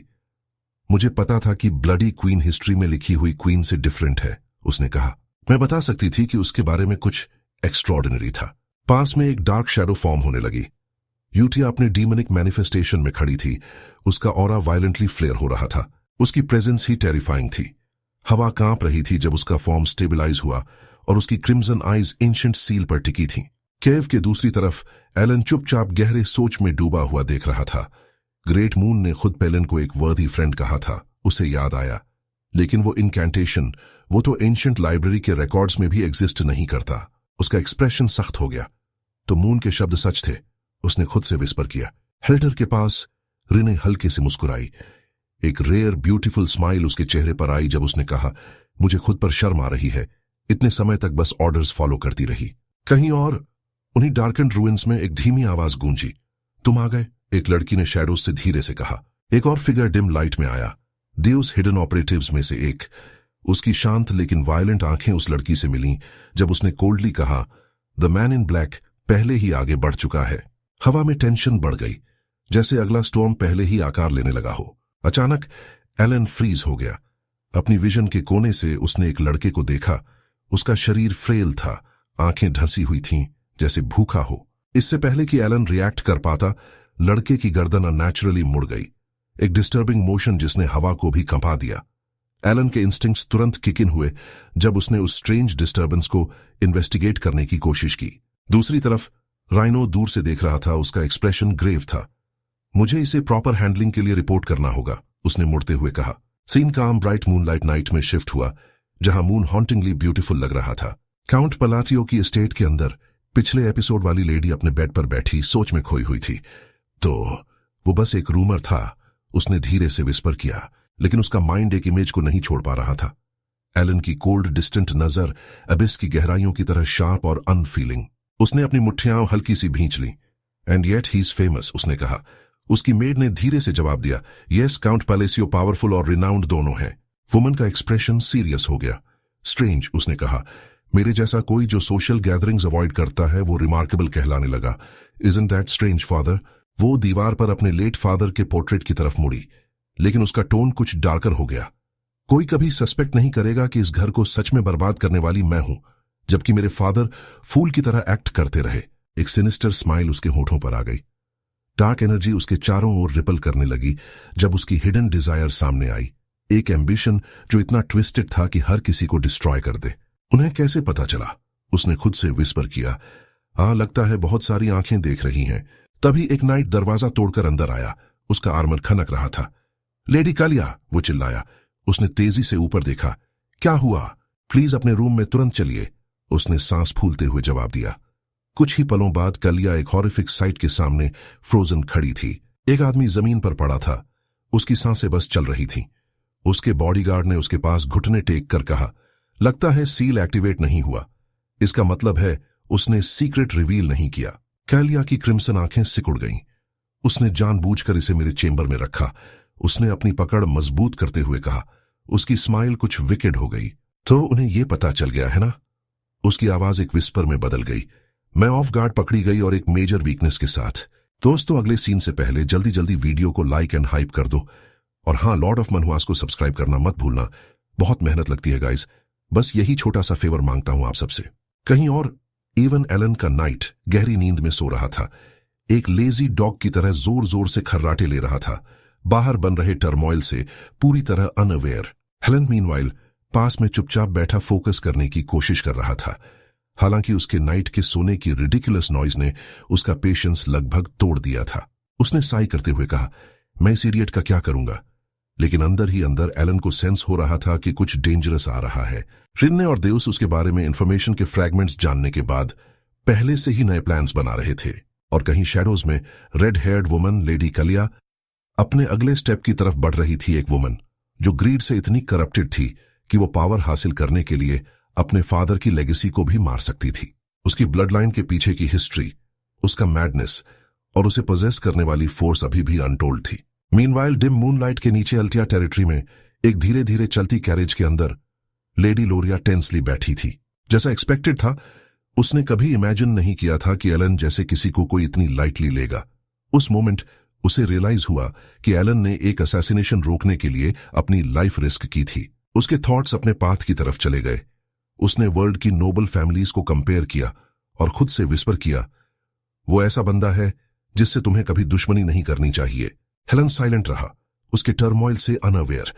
लोरिया ने सोचा कि वो इतना हैवी लॉस उठाने के लिए कभी अग्री नहीं करेगा। मुझे मेरे कावर्डली सिबलिंग्स ने मेरी सारी वेल्थ एंड पावर से स्ट्रिप कर दिया था, उसने बिटरनेस से कहा। वो बास्टर्ड्स डिस्ग्रेस्ड एंड ब्रोकन के अलावा कुछ नहीं है। उसे याद आया कि वो अपने फादर की मर्सी पर क्लिंग करके कैसे बेयरली सर्वाइव कर पाई थी। अपने पुराने विला के सामने खड़ी होकर उसने कहा, अब तक मैं सिर्फ फादर के अफेक्शन की वजह से सर्वाइव कर पाई हूं। अब मुझे क्या करना चाहिए? जब वो अंदर गई तो उसकी मेड शॉक में हांफने लगी। लेडी लोरिया, आप सच में वापस आ गईं। पूरा घर केओस में डूब गया। लोरिया फ्रीज हो गई, उसकी आवाज कांप रही थी। तुमने मेरी सिस्टर के बारे में क्या कहा? उसका माइंड डिसबिलीफ में घूम गया। जो लोग आसानी से अपनी फैमिली को स्टैब कर सकते हैं, उनका खुद को मारना कोई सेंस नहीं बनाता।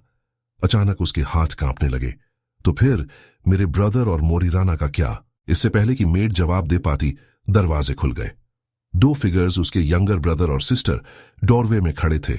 दोनों को एग्जीक्यूट किया जाने वाला था। लेडी मोरिराना पहले से ही मौत के कगार पर थी जब एक स्ट्रेंज आवाज रूम में गूंजी, बच्चों, ये लेटर लो और वाइल्डर वर्ल्ड में कदम रखो। ये सीक्रेट ऑर्गेनाइजेशन ब्लू मून की तरफ से एलन द्वारा भेजा गया एक कमांड था। उस मोमेंट यूटिया फर्म खड़ी हुई और डिक्लेयर किया, एक डिटेक्टिव आ गया है। लेडी लोरिया फर्म खड़ी थी, कांपते हाथों में लेटर पकड़े हुए।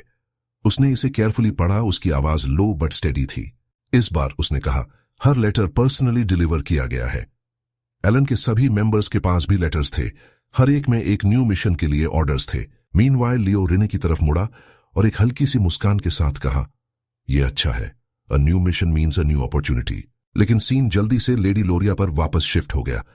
वो फ्रोजन खड़ी थी, अपने कजन की लाइफलेस बॉडी को फ्लोर पर देख रही थी। क्या? ये क्या है? वो डिसबिलीफ में चिल्लाई। एक शैडोड असैसिन ने एक क्रूअल लाफ किया और कहा, एलिमिनेटेड। फिर वो विला में और डीप घुस गया। उसके पीछे केओस फैल गया। लोरिया का दिल जोर जोर से धड़क रहा था। आखिर हो क्या रहा है? वो कांपती आवाज में चिल्लाई। तभी एक फेंट विस्पर उसके माइंड में गूंजी, एलन की आवाज, good fortune will come to you. उसे वो शब्द क्लियरली याद थे। आयो शैडोज में छिपा था, पावर सीज करने के लिए सही टाइम का वेट कर रहा था। काउंट के हाउस के पीछे का ट्रू शैडो। एलन ने जो कुछ भी कहा था वो सच था। पूरी तरह से स्टन्ड, लोरिया ने विस्पर किया। तो इसका ये मतलब था, मैं रातों रात एल्टिया टेरिटरी की सोल एयर बन गई हूं। उसकी आवाज कांप उठी जब उसने सोचा, मैंने किस तरह के रिडिकुलस डीमन के साथ डील कर ली है। रियलाइजेशन ने उसे हिट किया। उन असैसिन्स को ब्लू मून ऑर्गेनाइजेशन ने एलन के कमांड के अंडर एलिमिनेट किया था। लेकिन यह पॉसिबल कैसे था? यह एक टेरिफाइंग ट्विस्ट था। फिर भी लोरिया ने खुद को संभाला। अब पीछे हटने का कोई रास्ता नहीं है, उसने फर्म होकर कहा। मुझे पहले से ही पता है कि उसे बिट्रे करने वालों का क्या होता है। उसने एक गहरी सांस ली। उसकी आंखों में फियर और डिटर्मिनेशन दोनों थे। बहुत सारे एग्जाम्पल्स हो चुके हैं, मैं बस अपने चुने हुए पाथ पर आगे बढ़ सकती हूं। 2 months लेटर एलन के कासिल के अंदर एलन के सबऑर्डिनेट्स में से एक हॉल में एंटर हुआ और डीपली बो किया। हम ड्यूक अल्तिया के ऑर्डर पर आए हैं माय लॉर्ड। ये मैसेज लेडी लोरिया अल्तिया की तरफ से है। एलन ने एक आईब्राव उठाई, ऑफ गार्ड पकड़ा गया। ड्यूक अल्तिया, उसने सरप्राइज में कहा। उसके बगल में एवन ने कैजुअली टेबल पर रखी बोतल से एक SIP लिया और सीटी बजाई। वाह, ये वाइन सच में बहुत अच्छी है। एलन उसकी तरफ मुड़ा। हर बोतल की कीमत several thousand गोल्ड कॉइन्स है, उसने ड्राइली कहा। मुझे विश्वास नहीं हो रहा कि मैं लोरिया अल्तिया के रिस्पेक्ट के साथ आई एक बोतल देख रहा हूं। वो धीरे धीरे खड़ा हुआ। उसका टोन थॉटफुल हो गया। तो ये ड्यूक नहीं बल्कि यंगेस्ट लोरिया ने प्रिपेयर किया है, पर मेरे लिए क्यों भेजा? मुझे पहले से ही गिल्टी फील हो रहा है कि मैंने लास्ट टाइम उसकी हेल्प नहीं की। उसने मैसेंजर को शार्पली देखा। मुझे बताओ इसका एग्जैक्टली क्या मतलब है? उसने ये मेरे लिए क्यों भेजा? मैसेंजर ने अपना पोस्चर सीधा किया और रिप्लाई किया, ड्यूक ने पर्सनली इसे प्रिपेयर किया है और ऑर्डर दिया है कि इसे बाय हैंड डिलीवर किया जाए। हेलेंस द ड्यूक शब्द सुनकर फ्रीज हो गया। डिड यू से पर्सनली? एक थॉट उसके दिमाग में आया। वेट अ सेकंड, इसका मतलब यंगेस्ट लोरिया ड्यूक ऑफ अल्तिया बन गई? वो स्टन्ड खड़ा रह गया। मीनवाइल अल्तिया टेरिटरी में लोरिया ने अपनी बॉडी को स्लाइटली स्ट्रेच किया, अपनी विंडो से बाहर देखते हुए। 2 months एक स्टॉर्म की तरह बीत गए, उसने विस्पर किया। अपने इन-लॉ के हाथों अपने फादर की डेथ के बाद उसने सक्सेशन सेरेमनी की और ऑफिशियली ड्यूक ऑफ अल्तिया बन गई। मुझे तो पहले ऑफिस में एंटर करने की भी परमिशन नहीं थी, उसने बिटरनेस से कहा। सबको लगता है कि मेरे सिबलिंग्स की डेथ सडन थी और मैं बी द्वारा बनाए गए एलिबाई की वजह से सस्पिशन से बच गई। उसका टोन डार्कन हो गया। उस समय मेरी सीक्रेट ऑर्गेनाइजेशन भी मेरे सिबलिंग ने डिस्ट्रॉय कर दी थी। जब मैं अपने मिशन से लौटी तो मैं पहले ही सब कुछ खो चुकी थी। बोलते हुए उसके हाथ हल्के से कांपने लगे। जब मुझे बाद में रियलाइज हुआ तो मैं हॉरिफाइड थी। वो रुकी, उसके थॉट्स एलन की तरफ चले गए। उसने उस सिचुएशन का भी फायदा उठाया, उसने बिटरनेस से सोचा। उसने इंटरफियरेंस के जरिए मेरा ऑफर रिजेक्ट कर दिया, जैसे उसने पहले ही सब कुछ देख लिया हो। उस मोमेंट पास खड़ा एक फुलिश कोर्ट लॉयर मन ही मन सोच रहा था, हमारे लॉर्ड एलन ने सच में उसकी पर्सनली हेल्प की। लेकिन डीप डाउन सब सच जानते थे। एलन ने लोरिया की कभी डायरेक्टली हेल्प नहीं की थी और उसे आज भी इस बात का रिग्रेट था। मीनवाइल लोरिया बोलती रही, उसकी आवाज काम येट रिफ्लेक्टिव थी। एलन आफ्टरवर्ड उसने सब कुछ फ्लॉलेसली हैंडल किया, उसने कहा। वो कितने स्टेप्स अहेड की प्लानिंग कर रहा है। मैंने उसे फादर की डेथ के बारे में इन्फॉर्म भी नहीं किया था ताकि उस पर बर्डन न पड़े। उसका एक्सप्रेशन डार्कन हो गया जब एक ट्रबलिंग थॉट उसके माइंड में आया। यहां कुछ सस्पिशियस है। एलन ने खुद भी क्लेम किया था कि वो लेडी लोरिया पर हुए असैसिनेशन अटेम्प्ट में इन्वॉल्व्ड नहीं था। तो ये कैसे पॉसिबल था कि ब्लू मून ऑर्गेनाइजेशन के एक मेंबर ने उसके दुश्मनों को मार दिया और सेम टाइम पर उसकी हेल्प भी की? ये एक ऐसा क्वेश्चन था जिसने लॉजिक और फेट दोनों को ट्विस्ट कर दिया था। लोरिया की नजरें शार्प हो गईं। नो डाउट, उसने क्वाइटली कहा। उसने मुझे रीच आउट किया क्योंकि उसके प्लान को अल्तिया पर कंट्रोल की जरूरत थी। उसने अपनी आंखें कुछ देर के लिए बंद की, अपने थॉट्स गैदर करते हुए। अब मैंने अपने रूल के अंडर हर रिमेनिंग ऑर्गेनाइजेशन को यूनिफाई कर लिया है, उसने सोचा। लेकिन मैं ये नहीं बता सकती कि इससे मैं उसकी एलाई बनी हूं या पॉन। लोरिया बोलती रही, उसका टोन स्टेडी येट कॉन्टेम्पलेटिव था। अल्तिया की ड्यूक होने के बावजूद उसने क्वाइटली कहा, मैं अभी भी एलन की छिपी हुई पावर से कंपेयर नहीं कर सकती, जिसका मतलब है कि उसे मुझसे कुछ और चाहिए होगा। उसकी आंखें सिकुड़ गईं। पिलॉटी नहीं, वो अंडरवर्ल्ड ब्रोकर जो प्योरली बिजनेस के जरिए थ्राइव करती है, वही उसकी वाइल्ड इमेजिनेशन को ट्विस्ट कर रही है। लोरिया की नजरें नरम हो गईं जब उसने ऐड किया, उसके पास कुछ ऐसा है जो मेरे पास नहीं है। वो अल्तिया का रिन्यूअल होना चाहिए। उसी मोमेंट एलन की इमेज उसके माइंड में फ्लैश हुई। एक प्रोडिजी स्ट्रेटेजिस्ट, एक आदमी जो पॉलिटिकल वर्ल्ड को एक चेस बोर्ड की तरह मूव करता था, हर पीस को ऐसे पकड़े हुए जैसे वो कुछ भी ना हो। वो एम्पायर की हिडन पावर का मैनिपुलेटर था। प्रेजेंट में वापस लोरिया के बगल में डार्क नाइट ने धीरे से कहा, अब से आपको सिर्फ उस पर फोकस करना चाहिए जो किया जाना है। लोरिया ने कॉन्फिडेंटली सिर हिलाया। माय नोबल बेनिफैक्टर एलन जल्द ही मुझसे कांटेक्ट करेगा, उसने एक काम स्माइल के साथ कहा। मैं बस होप करती हूं कि गिफ्ट ने उसे प्लीज किया होगा। उसके चीयरफुल येट कंपोज्ड एक्सप्रेशन के पीछे कैलकुलेशन का स्टॉर्म छिपा था। मीनवाइल एलन के टेरिटरी में मैसेंजर ने बो किया। देन माय लॉर्ड, मैं चलता हूं। एलन ने सिर हिलाया, लेकिन उसका माइंड कहीं और था। लोरिया, वो वुमन जो कभी कांस्टेंट थ्रेट में थी, अब ड्यूक है। उसके थॉट्स घूमने लगे। What the hell. उसके बगल में एवन ने स्लाइटली फ्राउन किया। तुम फिर से इतना स्ट्रेंज एक्ट क्यों कर रहे हो? एलन ने जवाब नहीं दिया, अभी भी गहरे सोच में डूबा हुआ। कुछ तो गड़बड़ है, इस सब में कुछ ऑफ फील हो रहा है। 1 मंथ लेटर, करंट इवेंट से 5 years पहले, एलन जो तब कहीं ज्यादा एरोगेंट और केयर फ्री था, अपनी चेयर पर पीछे झुका हुआ था जब एवन रूम में एंटर हुआ। तो तुम अब काउंट बन गए हो? एवन ने एक मुस्कान के साथ पूछा। एलन मुस्कुराया। ऑफिशियली अभी नहीं, न्यू ईयर शुरू होने के बाद आई सपोज मैं टाइटल यूज कर सकता हूं। उसने विंडो से बाहर देखते हुए सोचा, एक इजी लाइफ के लिए मेरे प्लान में काउंट बनना कभी पार्ट नहीं था। लेकिन फिर उसने साई किया। स्टिल रिस्पेक्ट के लिए एटाई जीवन, सक्सेशन फाइट से बचो, रॉडमिल में सेटल हो जाओ, गवर्नमेंट जर्नी पर जाओ। वो धीरे से हंसा। एक बार जब मुझे इसकी आदत हो गई तो नोबल्स लाइफ आदि बुरी नहीं थी। Even the work life balance had it's charm. उस दिन उसने एवन को उनकी यूथ सेरेमनी का एक छोटा कार्ड दिया। बाय द वे, एलन ने कैजुअली पूछा, तुम्हें उस असैसिनेशन के बारे में कुछ मिला जिसने लियो को मारा? एवन का चेहरा सीरियस हो गया। अभी तक कुछ नहीं, लेकिन इंफॉर्मेशन गिल्ड अभी भी इन्वेस्टिगेट कर रही है। हमें जल्द ही सच पता चल जाएगा। प्रेजेंट टाइम में वापस एवन दीवार से सटकर खड़ा हो गया और पूछा, ये सब क्या है एलन? ये अल्टिया टेरिटरी में किलिंग या रिवेंज के बारे में तो नहीं है ना? एलन ने तुरंत जवाब नहीं दिया। उसने चुपचाप सोचा, शायद गेम से ये स्मॉल डिफरेंसेस मेरे खुद के एक्शंस की वजह से बटरफ्लाई इफेक्ट्स की तरह हैं। एक पॉज के बाद उसने कामली कहा, मैं बस जस्ट इन केस प्रिपेयर्ड रहना चाहता हूं। एवन हंसा। अभी अभी वो काफी काउंट लाइक साउंड किया। एलन हल्के से मुस्कुराया। Let's go with that. उसने अपना फोकस वापस अपने हाथों में लेटर पर किया, सोचते हुए, इस बार क्या होगा? I wonder. जैसे ही उसने अपने ब्लू मून मेंबर्स की रिपोर्ट्स पढ़ी, एक क्वाइट प्राइड उसके सीने में भर गया। उनमें से हर एक टाइम के साथ स्ट्रॉन्गर हो रहा था, स्पेशली वो 5 बच्चे जिन्हें उसने ऑर्फनेज के जरिए स्पॉन्सर किया था। एक सॉफ्ट स्माइल उसके चेहरे पर आई। ऑर्फनेज से मंथली लेटर्स मेरे लिए एक रूटीन बन गए हैं, उसने कहा। भले ही मैंने उनके चेहरे कभी नहीं देखे, बस उनकी प्रोग्रेस के बारे में पढ़कर ही मेरे चेहरे पर एक प्राउड फादर की तरह स्माइल आ जाती है। उस मोमेंट सच क्लियर हो गया।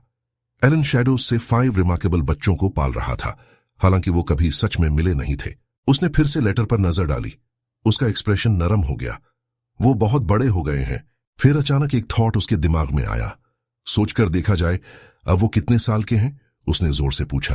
हेवन ने एक आईब्राउ उठाई। तुम अचानक क्यूरियस हो रहे हो? उसने अपनी बाहें मोड़ ली और जवाब दिया, वो सोसाइटी में कदम रखने की एज में पहुंच रहे हैं। उनमें से कुछ ने तो ऑर्फनेज पहले ही छोड़ दिया है। एलन जेन्युइनली सरप्राइज्ड लग रहा था। उसे ये नहीं पता था। एवन ने कंटिन्यू किया, जिनमें से ज्यादातर को तुमने पर्सनली रेस्क्यू किया था, वो उसी एज ग्रुप में हैं।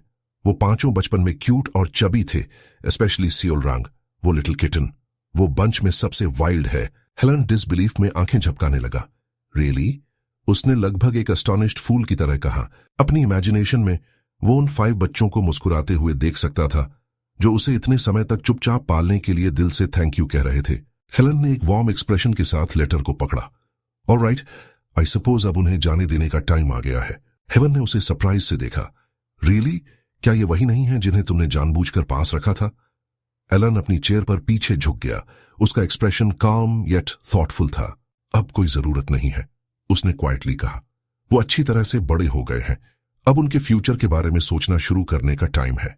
अंदर ही अंदर उसने सोचा, सिंस मैंने ये श्योर किया कि वो सिंस के रूप में अवेकन ना हो, अब वो खुद को मैनेज कर पाएंगे, राइट? हेवन जो चुपचाप रिपोर्ट्स रिव्यू कर रहा था ने सिर हिलाया। अब जब वो सब हेल्थी हैं, हाँ मुझे भी ऐसा ही लगता है।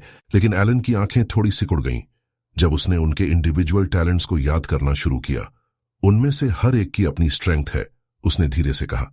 योट या फेथ से पैदा हुआ एक टैलेंट, डेउस सोर्ड के साथ नेचुरल, रिन ने रिसर्च के लिए एक ब्रिलियंट माइंड, सियोलरांग कॉम्बैट में अनमैच्ड, और राधन एक बॉर्न लीडर। उसने अपनी डेस्क पर टैप किया, जोर से सोचते हुए, अगर मैं उन्हें राइट पोजीशंस पर रखूं तो वो सब अपने अपने तरीके से शाइन करेंगे।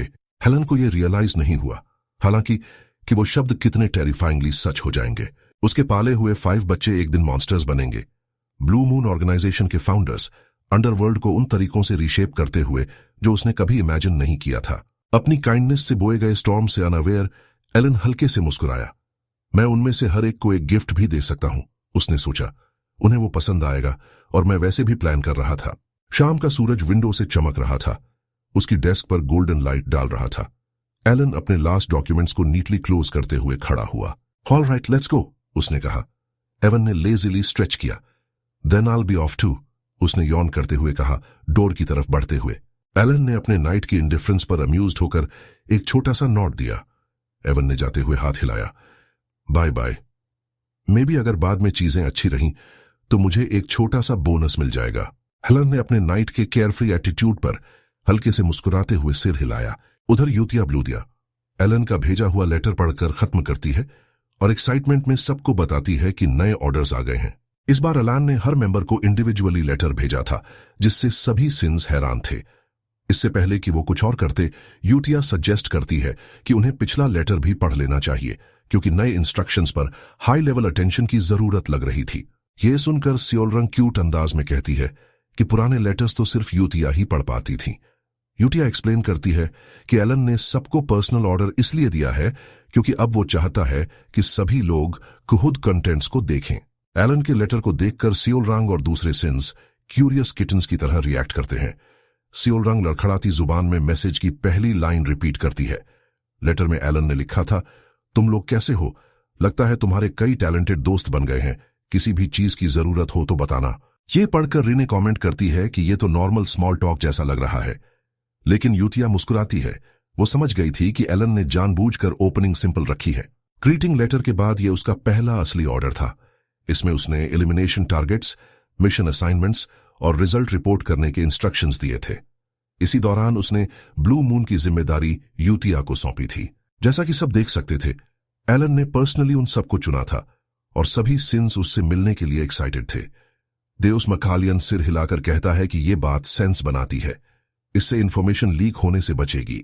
उसे अपना पहला ऑर्डर याद आता है और वो मुस्कुराता है। उसे याद था कि कितनी फर्म आवाज में उसे इंस्ट्रक्शन समझकर मिशन पूरा करने को कहा गया था।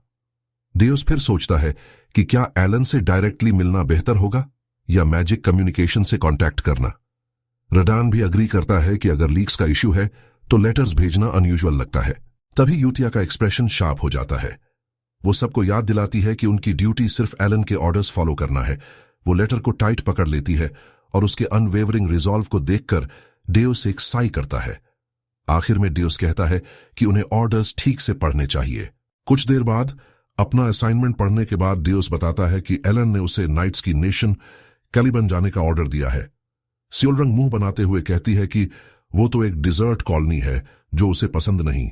रडन बताता है कि उसकी डेस्टिनेशन एंटरटेनमेंट सिटी रेक्सी है। रिने कहती है कि उसे मेज सिटी लटीना जाने का ऑर्डर मिला है। आखिर में यूतिया, जो इस पूरी स्टोरी की फीमेल लीड है, हमेशा की तरह स्टनिंग लग रही थी। वो बताती है कि उसे होली किंगडम ऑफ राइजा असाइन किया गया है। जो कुछ भी उन्हें करना था वो सब उनके लेटर्स में साफ साफ लिखा था। डेउस कहता है कि उसे रीजन समझ नहीं आया, लेकिन एलन ने उसे नाइट बनने का ऑर्डर दिया है। ये उसे भी अनयूजुअल लग रहा था। सियोलरंग ऐड करती है कि एलन ने उसे चिंता न करने को कहा है क्योंकि पेट्रोनेज कंटिन्यू रहेगा। रिने बताती है कि उसने उनके गिफ्ट्स की लोकेशंस भी रिवील कर दी हैं। रडन कामली जवाब देता है कि डेस्टिनेशन पर पहुंचते ही वो सब कुछ समझ जाएंगे। यूतिया सबको इकट्ठा करती है और एलन का दिया हुआ फाइनल रूल रिपीट करती है। उन्हें ब्लू मून का नाम कभी नहीं लेना है। सब अग्री करते हैं और जाने की तैयारी करने लगते हैं। अगले दिन सभी मेंबर्स इकट्ठे होते हैं और एलन के ऑर्डर्स पूरे करने के लिए निकल जाते हैं। 3 मंथ्स बाद एलन अपने ऑफिस में बैठा साई करता है। जैसा उसने एक्सपेक्ट किया था, मैजिक के फील्ड में कोई नोटिसेबल चेंज नहीं आया था। वो अपनी कैपेबिलिटीज बढ़ाने के लिए एडवांस्ड मैजिकल टेक्स्ट्स पढ़ता रहता है और बड़बड़ाता है कि उसे खुद ही एक्सपेरिमेंट करना होगा, जो उसे रिडिकुलस लग रहा था। अचानक उसकी नजर अपने नाइट एवन पर पड़ती है और वो पूछता है कि वो क्या कर रहा है। तभी एलन को कुछ याद आता है और वो एवन से लियो पलेटियो की किलिंग की इन्वेस्टिगेशन के बारे में पूछता है। एवन जवाब देता है कि इंफॉर्मेशन गिल्ड को अभी तक कुछ नहीं मिला है। ये सुनकर एलन एक पल के लिए हैरान होता है और पूछता है कि क्या कोई और रिपोर्ट है।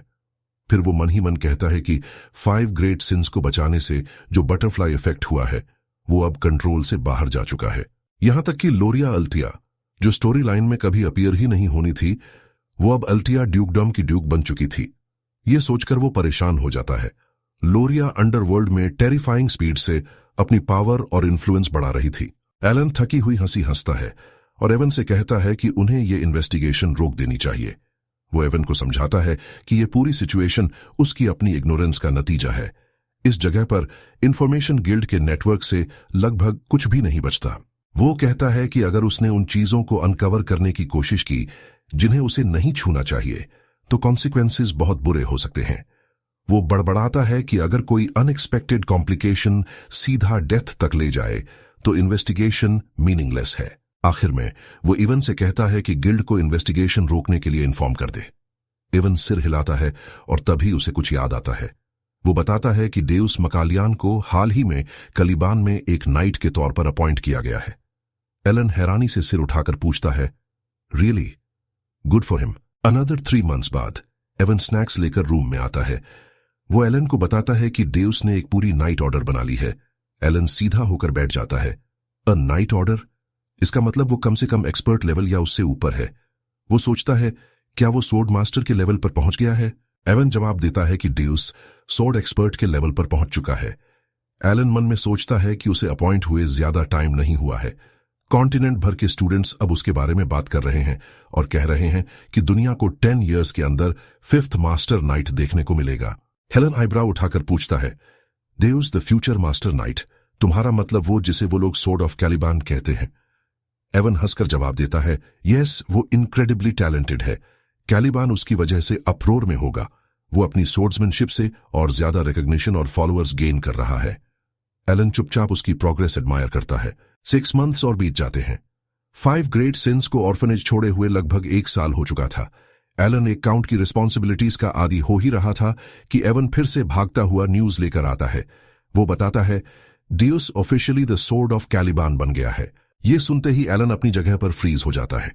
इसका एक ही मतलब था, वो 5th मास्टर नाइट बन गया था। अगले ही पल एलन कामली कहता है कि सिर्फ एक सोर्ड मास्टर ही मास्टर नाइट बन सकता है। वो एवन को एक्सप्लेन करता है कि साइकेडेलिया का सोर्ड मास्टर एक सुपर ह्यूमन होता है जिसने ऑरा ब्लेड को सरपास करके डिविएशन नाम की एक यूनिक एबिलिटी अनलॉक की हो। वो एवन से पूछता है कि क्या वो सच में कह रहा है कि डेउस एक सोर्ड मास्टर बन गया है।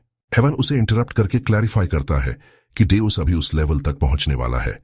उसने अभी तक अपनी डिविएशन क्रिएट नहीं की है, लेकिन नेशन ने उसे मास्टर नाइट का टाइटल दे दिया है। ऐसा इसलिए क्योंकि उसने न सिर्फ ड्यूअल में 4th सोर्ड को हराया था, बल्कि कैलिबन ने अपना एक मास्टर नाइट नॉर्दर्न बारबेरियंस के हाथों खो भी दिया था। एलन एक पल सोचता है और एक्नॉलेज करता है कि दोनों साइड्स के बीच 10 years से ज्यादा से वॉर चल रहा है। एवन बताता है कि माना को रियलाइज करके कंट्रोल करने में 5 years लगते हैं, जबकि डिविएशन क्रिएट करने में डिकेड्स लग जाते हैं। फर्स्ट सोर्ड रिहार्नेट 32 की एज में हिस्ट्री का सबसे यंगेस्ट मास्टर नाइट बना था। उसने 5 years की एज से सोर्ड चलाना शुरू किया था और स्ट्रेंथ में अनमैच्ड था। इतने टैलेंट के बावजूद रिहार्नेट को उस लेवल तक पहुंचने में 20 years से ज्यादा लगे थे। और अब डेउस, एक बच्चा जो सोर्ड्स के बारे में कुछ नहीं जानता था, वो मास्टर नाइट बन रहा था। एलन की आंखें चौड़ी हो जाती हैं। वो सोचता है, तो अगर वो सिर्फ अपनी डिविएशन का इंतजार कर रहा है, तो क्या इसका मतलब है कि वो रिहार्नेट को भी सरपास कर चुका है? वो जल्द ही सोर्ड मास्टर स्टेटस तक पहुंच सकता है। उसके चेहरे पर एक छोटी सी स्माइल आ जाती है। शायद मैं उससे सोचे हुए से ज्यादा जल्दी बेनिफिट ले सकता हूं। एवन चुपचाप उसके रिएक्शन को नोटिस करता है। एलन हैरानी से लेटर को देखता है और बड़बड़ाता है कि शायद वो अब और कुछ नहीं कर सकता, लेकिन एवन तुरंत इंसिस्ट करता है कि उसे खुद को ब्लेम नहीं करना चाहिए। एलन फिर से लेटर पकड़ता है और एक्सप्लेन करता है कि उसे सिर्फ यूतिया से ही लेटर्स मिलते हैं। होली किंगडम जाने के बाद भी वो उसे रेगुलरली भेजती रहती है। हर लेटर में 5 ग्रेट सिंस के बारे में न्यूज होती है, जिनके साथ वो पली बढ़ी थी। ऐसा लगता था कि वो सब क्लोज कांटेक्ट में हैं। वो साई करता है और कहता है कि उन लोगों ने कभी उसका चेहरा तक नहीं देखा, पर कम से कम गिफ्ट्स के लिए थैंक यू तो बोल सकते थे। फिर वो रुकता है, हल्के से अपने चीक्स पर स्लैप करता है और खुद को करेक्ट करता है। वो कहता है कि वो तो इस बात के लिए शुक्रगुजार है कि 5 ग्रेट सिंस के तौर पर अवेकन होने के बाद उन्होंने पूरा किंगडम डिस्ट्रॉय नहीं कर दिया। एलन विस्पर करता है कि जब तक वो सब अच्छी तरह जी रहे हैं वो सच में खुश है। देन सीन शिफ्ट होता है कैलिबान के सेंट्रल एरिया क्रिथम पर। कैलिबान का सेंट्रल डिस्ट्रिक्ट, जहां हाई रैंक नोबल्स रहते थे, वहीं पर सोर स्कैपलिफ नाइट ऑर्डर की ग्रैंड मैंशन थी। अंदर अनगिनत नाइट्स अपनी सोर्ड्समैनशिप प्रैक्टिस कर रहे थे। हिल के टॉप पर ड्यूस खड़ा था, जो अब पूरी नाइट यूनिफॉर्म में था। वो काफी मैच्योर, काम और हैंडसम लग रहा था। पूरे कैलिबान में उसका टाइटल गूंज रहा था, देउस मकालियन, सोर स्कैपलिफ नाइट ऑर्डर का कैप्टन और हिस्ट्री का यंगेस्ट मास्टर नाइट। एक लड़की अचानक खुशी से उसकी तरफ वेव करती है। ब्रदर, देउस मुस्कुराकर जवाब देता है। वो अपने बचपन के दिनों से काफी ज्यादा मैच्योर और कंपोज्ड लग रहा था। वो मन ही मन सोचता है कि 1 साल बीत जाने के बाद भी वो यादें उसे एम्बैरेस्ड महसूस कराती हैं। उसे वो दिन याद आता है जब उसने ब्लैक करप्शन में अपना सब कुछ खो दिया था और कैसे उसकी बहन डार्कनेस में चली गई थी। देउस उसे बचाने की कोशिश में अनकंट्रोलेबल रेज से भर गया था। उसकी नफरत उसे बार बार नीचे खींच रही थी, यहां तक कि वो लगभग इम्प्रिजन्ड हो जाता।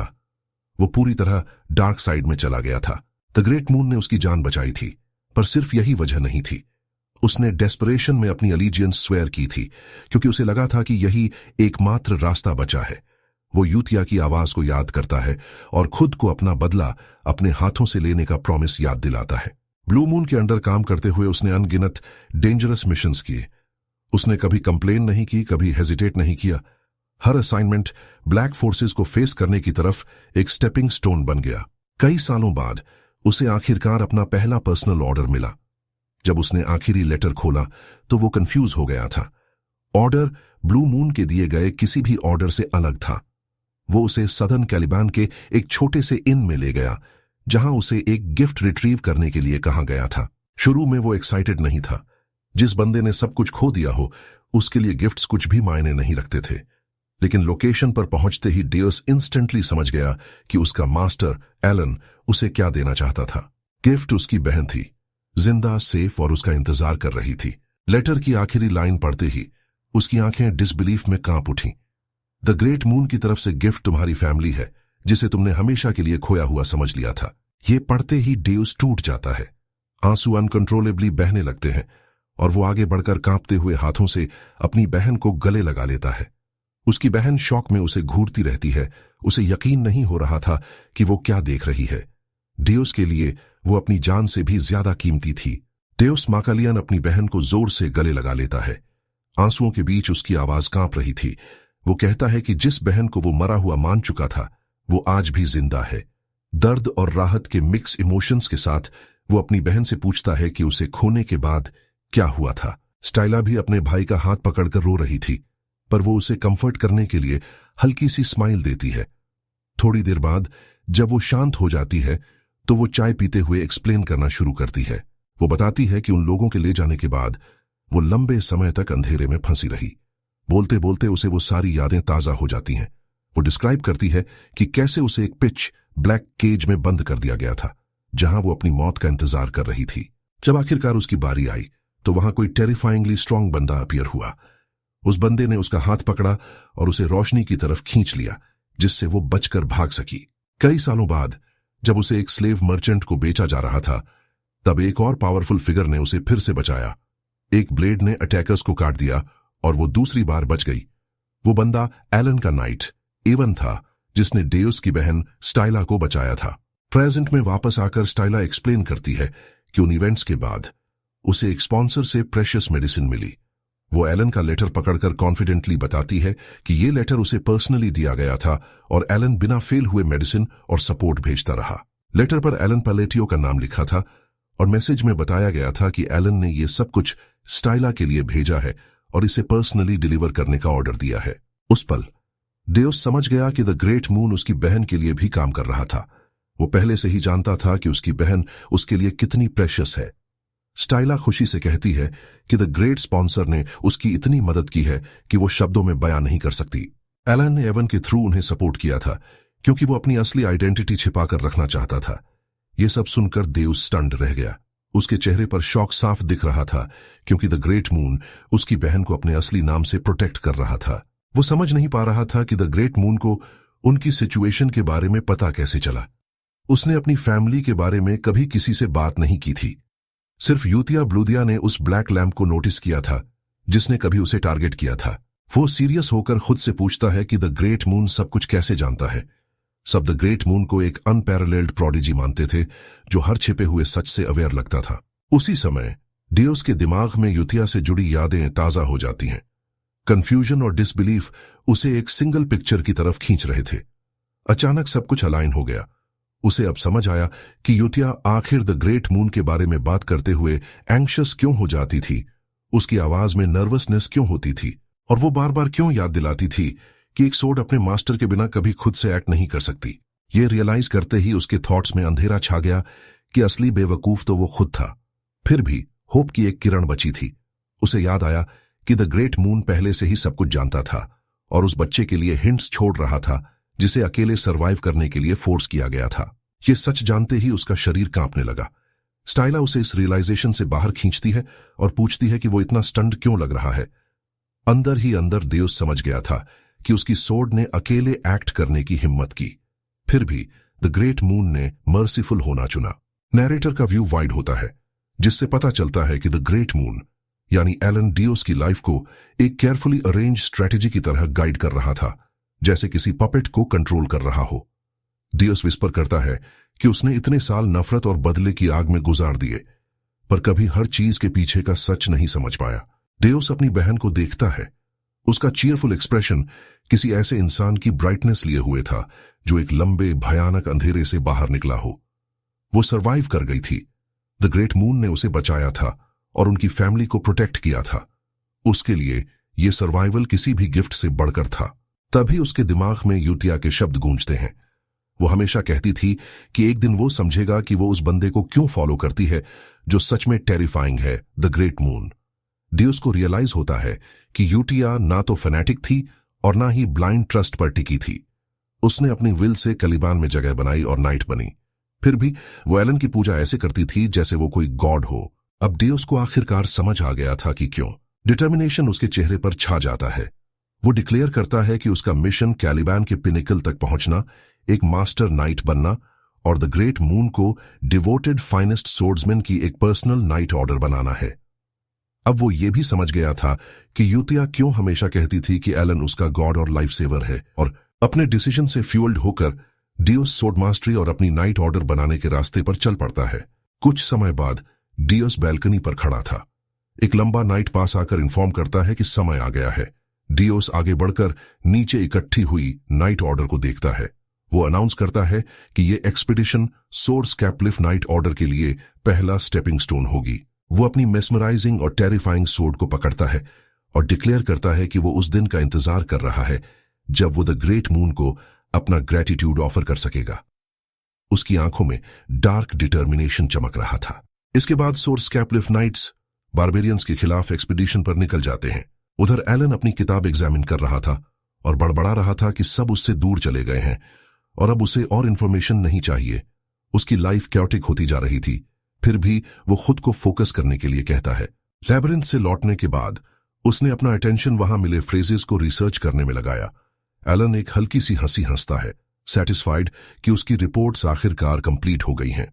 वो रीइंफोर्समेंट ऑफ मैजिकल इम्प्रिंट और स्पेल्स के अंदर रिफ्रैक्शन के बिहेवियर जैसे कॉन्सेप्ट्स रिव्यू करता है। वो नोट करता है कि रिफ्रैक्शन एक कंप्लीट स्पेल के अंदर इम्परफेक्शंस को मजबूत करता है, जबकि रिपल्शन स्ट्रक्चर को डिस्टॉर्ट करता है। यूनिवर्सल लॉ के हाथ में होने से वो रियलिटी को गवर्न करने वाले रूल्स को मैनिपुलेट कर सकता था और मैजिक को उसकी ओरिजिनल लिमिट्स से परे बदल सकता था। उसकी ऑब्जर्वेशंस के according blue light parallel magic को रीइंफोर्स करती थी, जैसे इलेक्ट्रिकल अटैक्स। उसने एक थियरी डेवलप की थी कि डिफ्रैक्शन जैसी लाइंस अंदर तक पेनिट्रेशन अलाउ करती है और इंपैक्ट होते ही एक क्रिटिकल इफेक्ट पैदा होता है। इसी वजह से जब उसने पहले उस गोलेम पर स्ट्राइक किया था तो वो मैसिव क्रीचर वहीं के वहीं इंस्टेंटली मिट्टी में मिल गया था। लेकिन अपनी करंट माना से वो दिन में सिर्फ एक ही बार उस स्केल का मैजिक यूज कर सकता था। उसे बहुत ज्यादा फटीग महसूस हो रही थी। वो सीरियस हो जाता है जब उसे वर्ल्ड की लिमिटेशंस याद आती हैं। बैबिलोनियन मैजिक के हैंड साइंस और फ्रेजेस बहुत पहले खो चुके थे, जिनका कोई रिकॉर्ड नहीं था। इसलिए उसे अकेले रिसर्च करके मिसिंग पीसेस को स्क्रैच से बनाना पड़ रहा था। फिर भी उसे इस चैलेंज में मजा आ रहा था। वो अपनी उंगलियों को एक साथ रखता है, उस स्पेल को प्रिपेयर करते हुए जिसे वो 2 मंथ से रिफाइन कर रहा था। उसके सामने एक क्रैकलिंग पर्पल लाइट बनती है। एलन बताता है कि माना फ्रेज के फोकल पॉइंट को एलिमिनेट करने से लाइटनिंग बनाने के लिए जरूरी इम्बैलेंस क्रिएट होगा। पर्पल लाइटनिंग का एक छोटा स्फीयर अपीयर होता है। एलन उसे एक वीक और लिमिटेड फॉर्म, महज एक फ्लक्सेशन स्पेल कहता है, लेकिन जैसे ही वो चांट खत्म करता है, थंडर की एक वेव निकलती है जो स्ट्रक्चर को कंप्लीट कर देती है। वो फिर से चांट करना जारी रखता है। Compression, condensed magic cannon tight हो जाता है। फाइनल मोमेंट में वो आखिरी हैंड साइन कंप्लीट करता है और एक वायलेंट थंडर कैनन ऊपर की ओर इरप्ट होता है, स्काई में ब्लास्ट करता हुआ। मैसिव एनर्जी एरिया में फैल जाती है, जमीन को हिला देती है। हेलन फ्रोजन खड़ा था। उसे यकीन नहीं हो रहा था कि उसने कितनी फोर्स रिलीज कर दी है। तभी पीछे से एक आवाज गूंजती है, इम्पॉसिबल। एलन तेजी से मुड़ता है। वहां खड़े फिगर को देखकर उसका एक्सप्रेशन शॉक में स्टिफ हो जाता है। कैलिया ज़ेनोनिया, द रेड हेयर्ड वुमन, अपने किंगडम की विलन, अपने पिता की मर्डरर, और वो बंदी जो हमेशा से एलन को अपना पपेट बनाना चाहती थी, अपने बटलर के साथ खड़ी थी। बटलर की आंखें चौड़ी हो जाती हैं। Origin magic. ओरिजिन मैजिक का यूज करने का मतलब है कि यह बंदा 7th सर्कल मेज के कैलिबर पर है। एलन ये सुनकर फिर स्टिफ हो जाता है। उसने ओरिजिन सर्कल टर्म पहले कभी नहीं सुना था। एलन डिसबिलीफ में कैलिया और उसके बटलर को देखता है, जो उसे रिडिकुलस एग्जैजरेटेड फेसेस से घूर रहे थे। उसे एकेडमी के दिन याद आ जाते हैं और अपने प्रोफेसर की एक मेमोरी। नाइट नेशन क्लाइबर्न में अपने टाइम के दौरान प्रोफेसर ने उसे एडवाइस दी थी कि किंग से रिकॉग्निशन मिलने के बाद ही कोई ऑर्डर एस्टैब्लिश कर सकता है। एलन तो सिर्फ खुद को डिफेंड करने के लिए मेज बनना चाहता था, लेकिन उसके प्रोफेसर ने उसे कभी सीरियसली नहीं लिया था। वो उसे एक पेट की तरह ट्रीट करता था, लगातार उसकी तारीफ करता और अपनी सोर्ड से उसके सिर पर थपथपाता था। वो एलन को टैलेंटेड कहता और उसे देश न छोड़ने के लिए बेग करता था। एलन हमेशा उन अजम्पशन से अनॉयड रहता था। उसकी मैजिक एबिलिटी प्रोफेसर से नहीं आई थी। हर स्पेल, हर थ्योरी उसने अपनी रिसर्च से अचीव की थी। स्टोरी अब आने वाले टेंशन की तरफ शिफ्ट होती है। कैलिया ज़ेनोनिया फिर से अपीयर हो चुकी थी। एलन ने उसकी कभी मदद नहीं की, फिर भी वो अपने एम्बिशन के लिए उसे निगलने की स्कीम्स बनाती रही। वो हमेशा शैडोज में प्लान करती थी, लेकिन एलन का माइंड सुपीरियर था। जैसे ही एलन उसके इंटेंशन को पहचानता है, वो चुपचाप कैलिया को अपनी एक बड़ी स्ट्रैटेजी में पॉन की तरह यूज करने की तैयारी करने लगता है।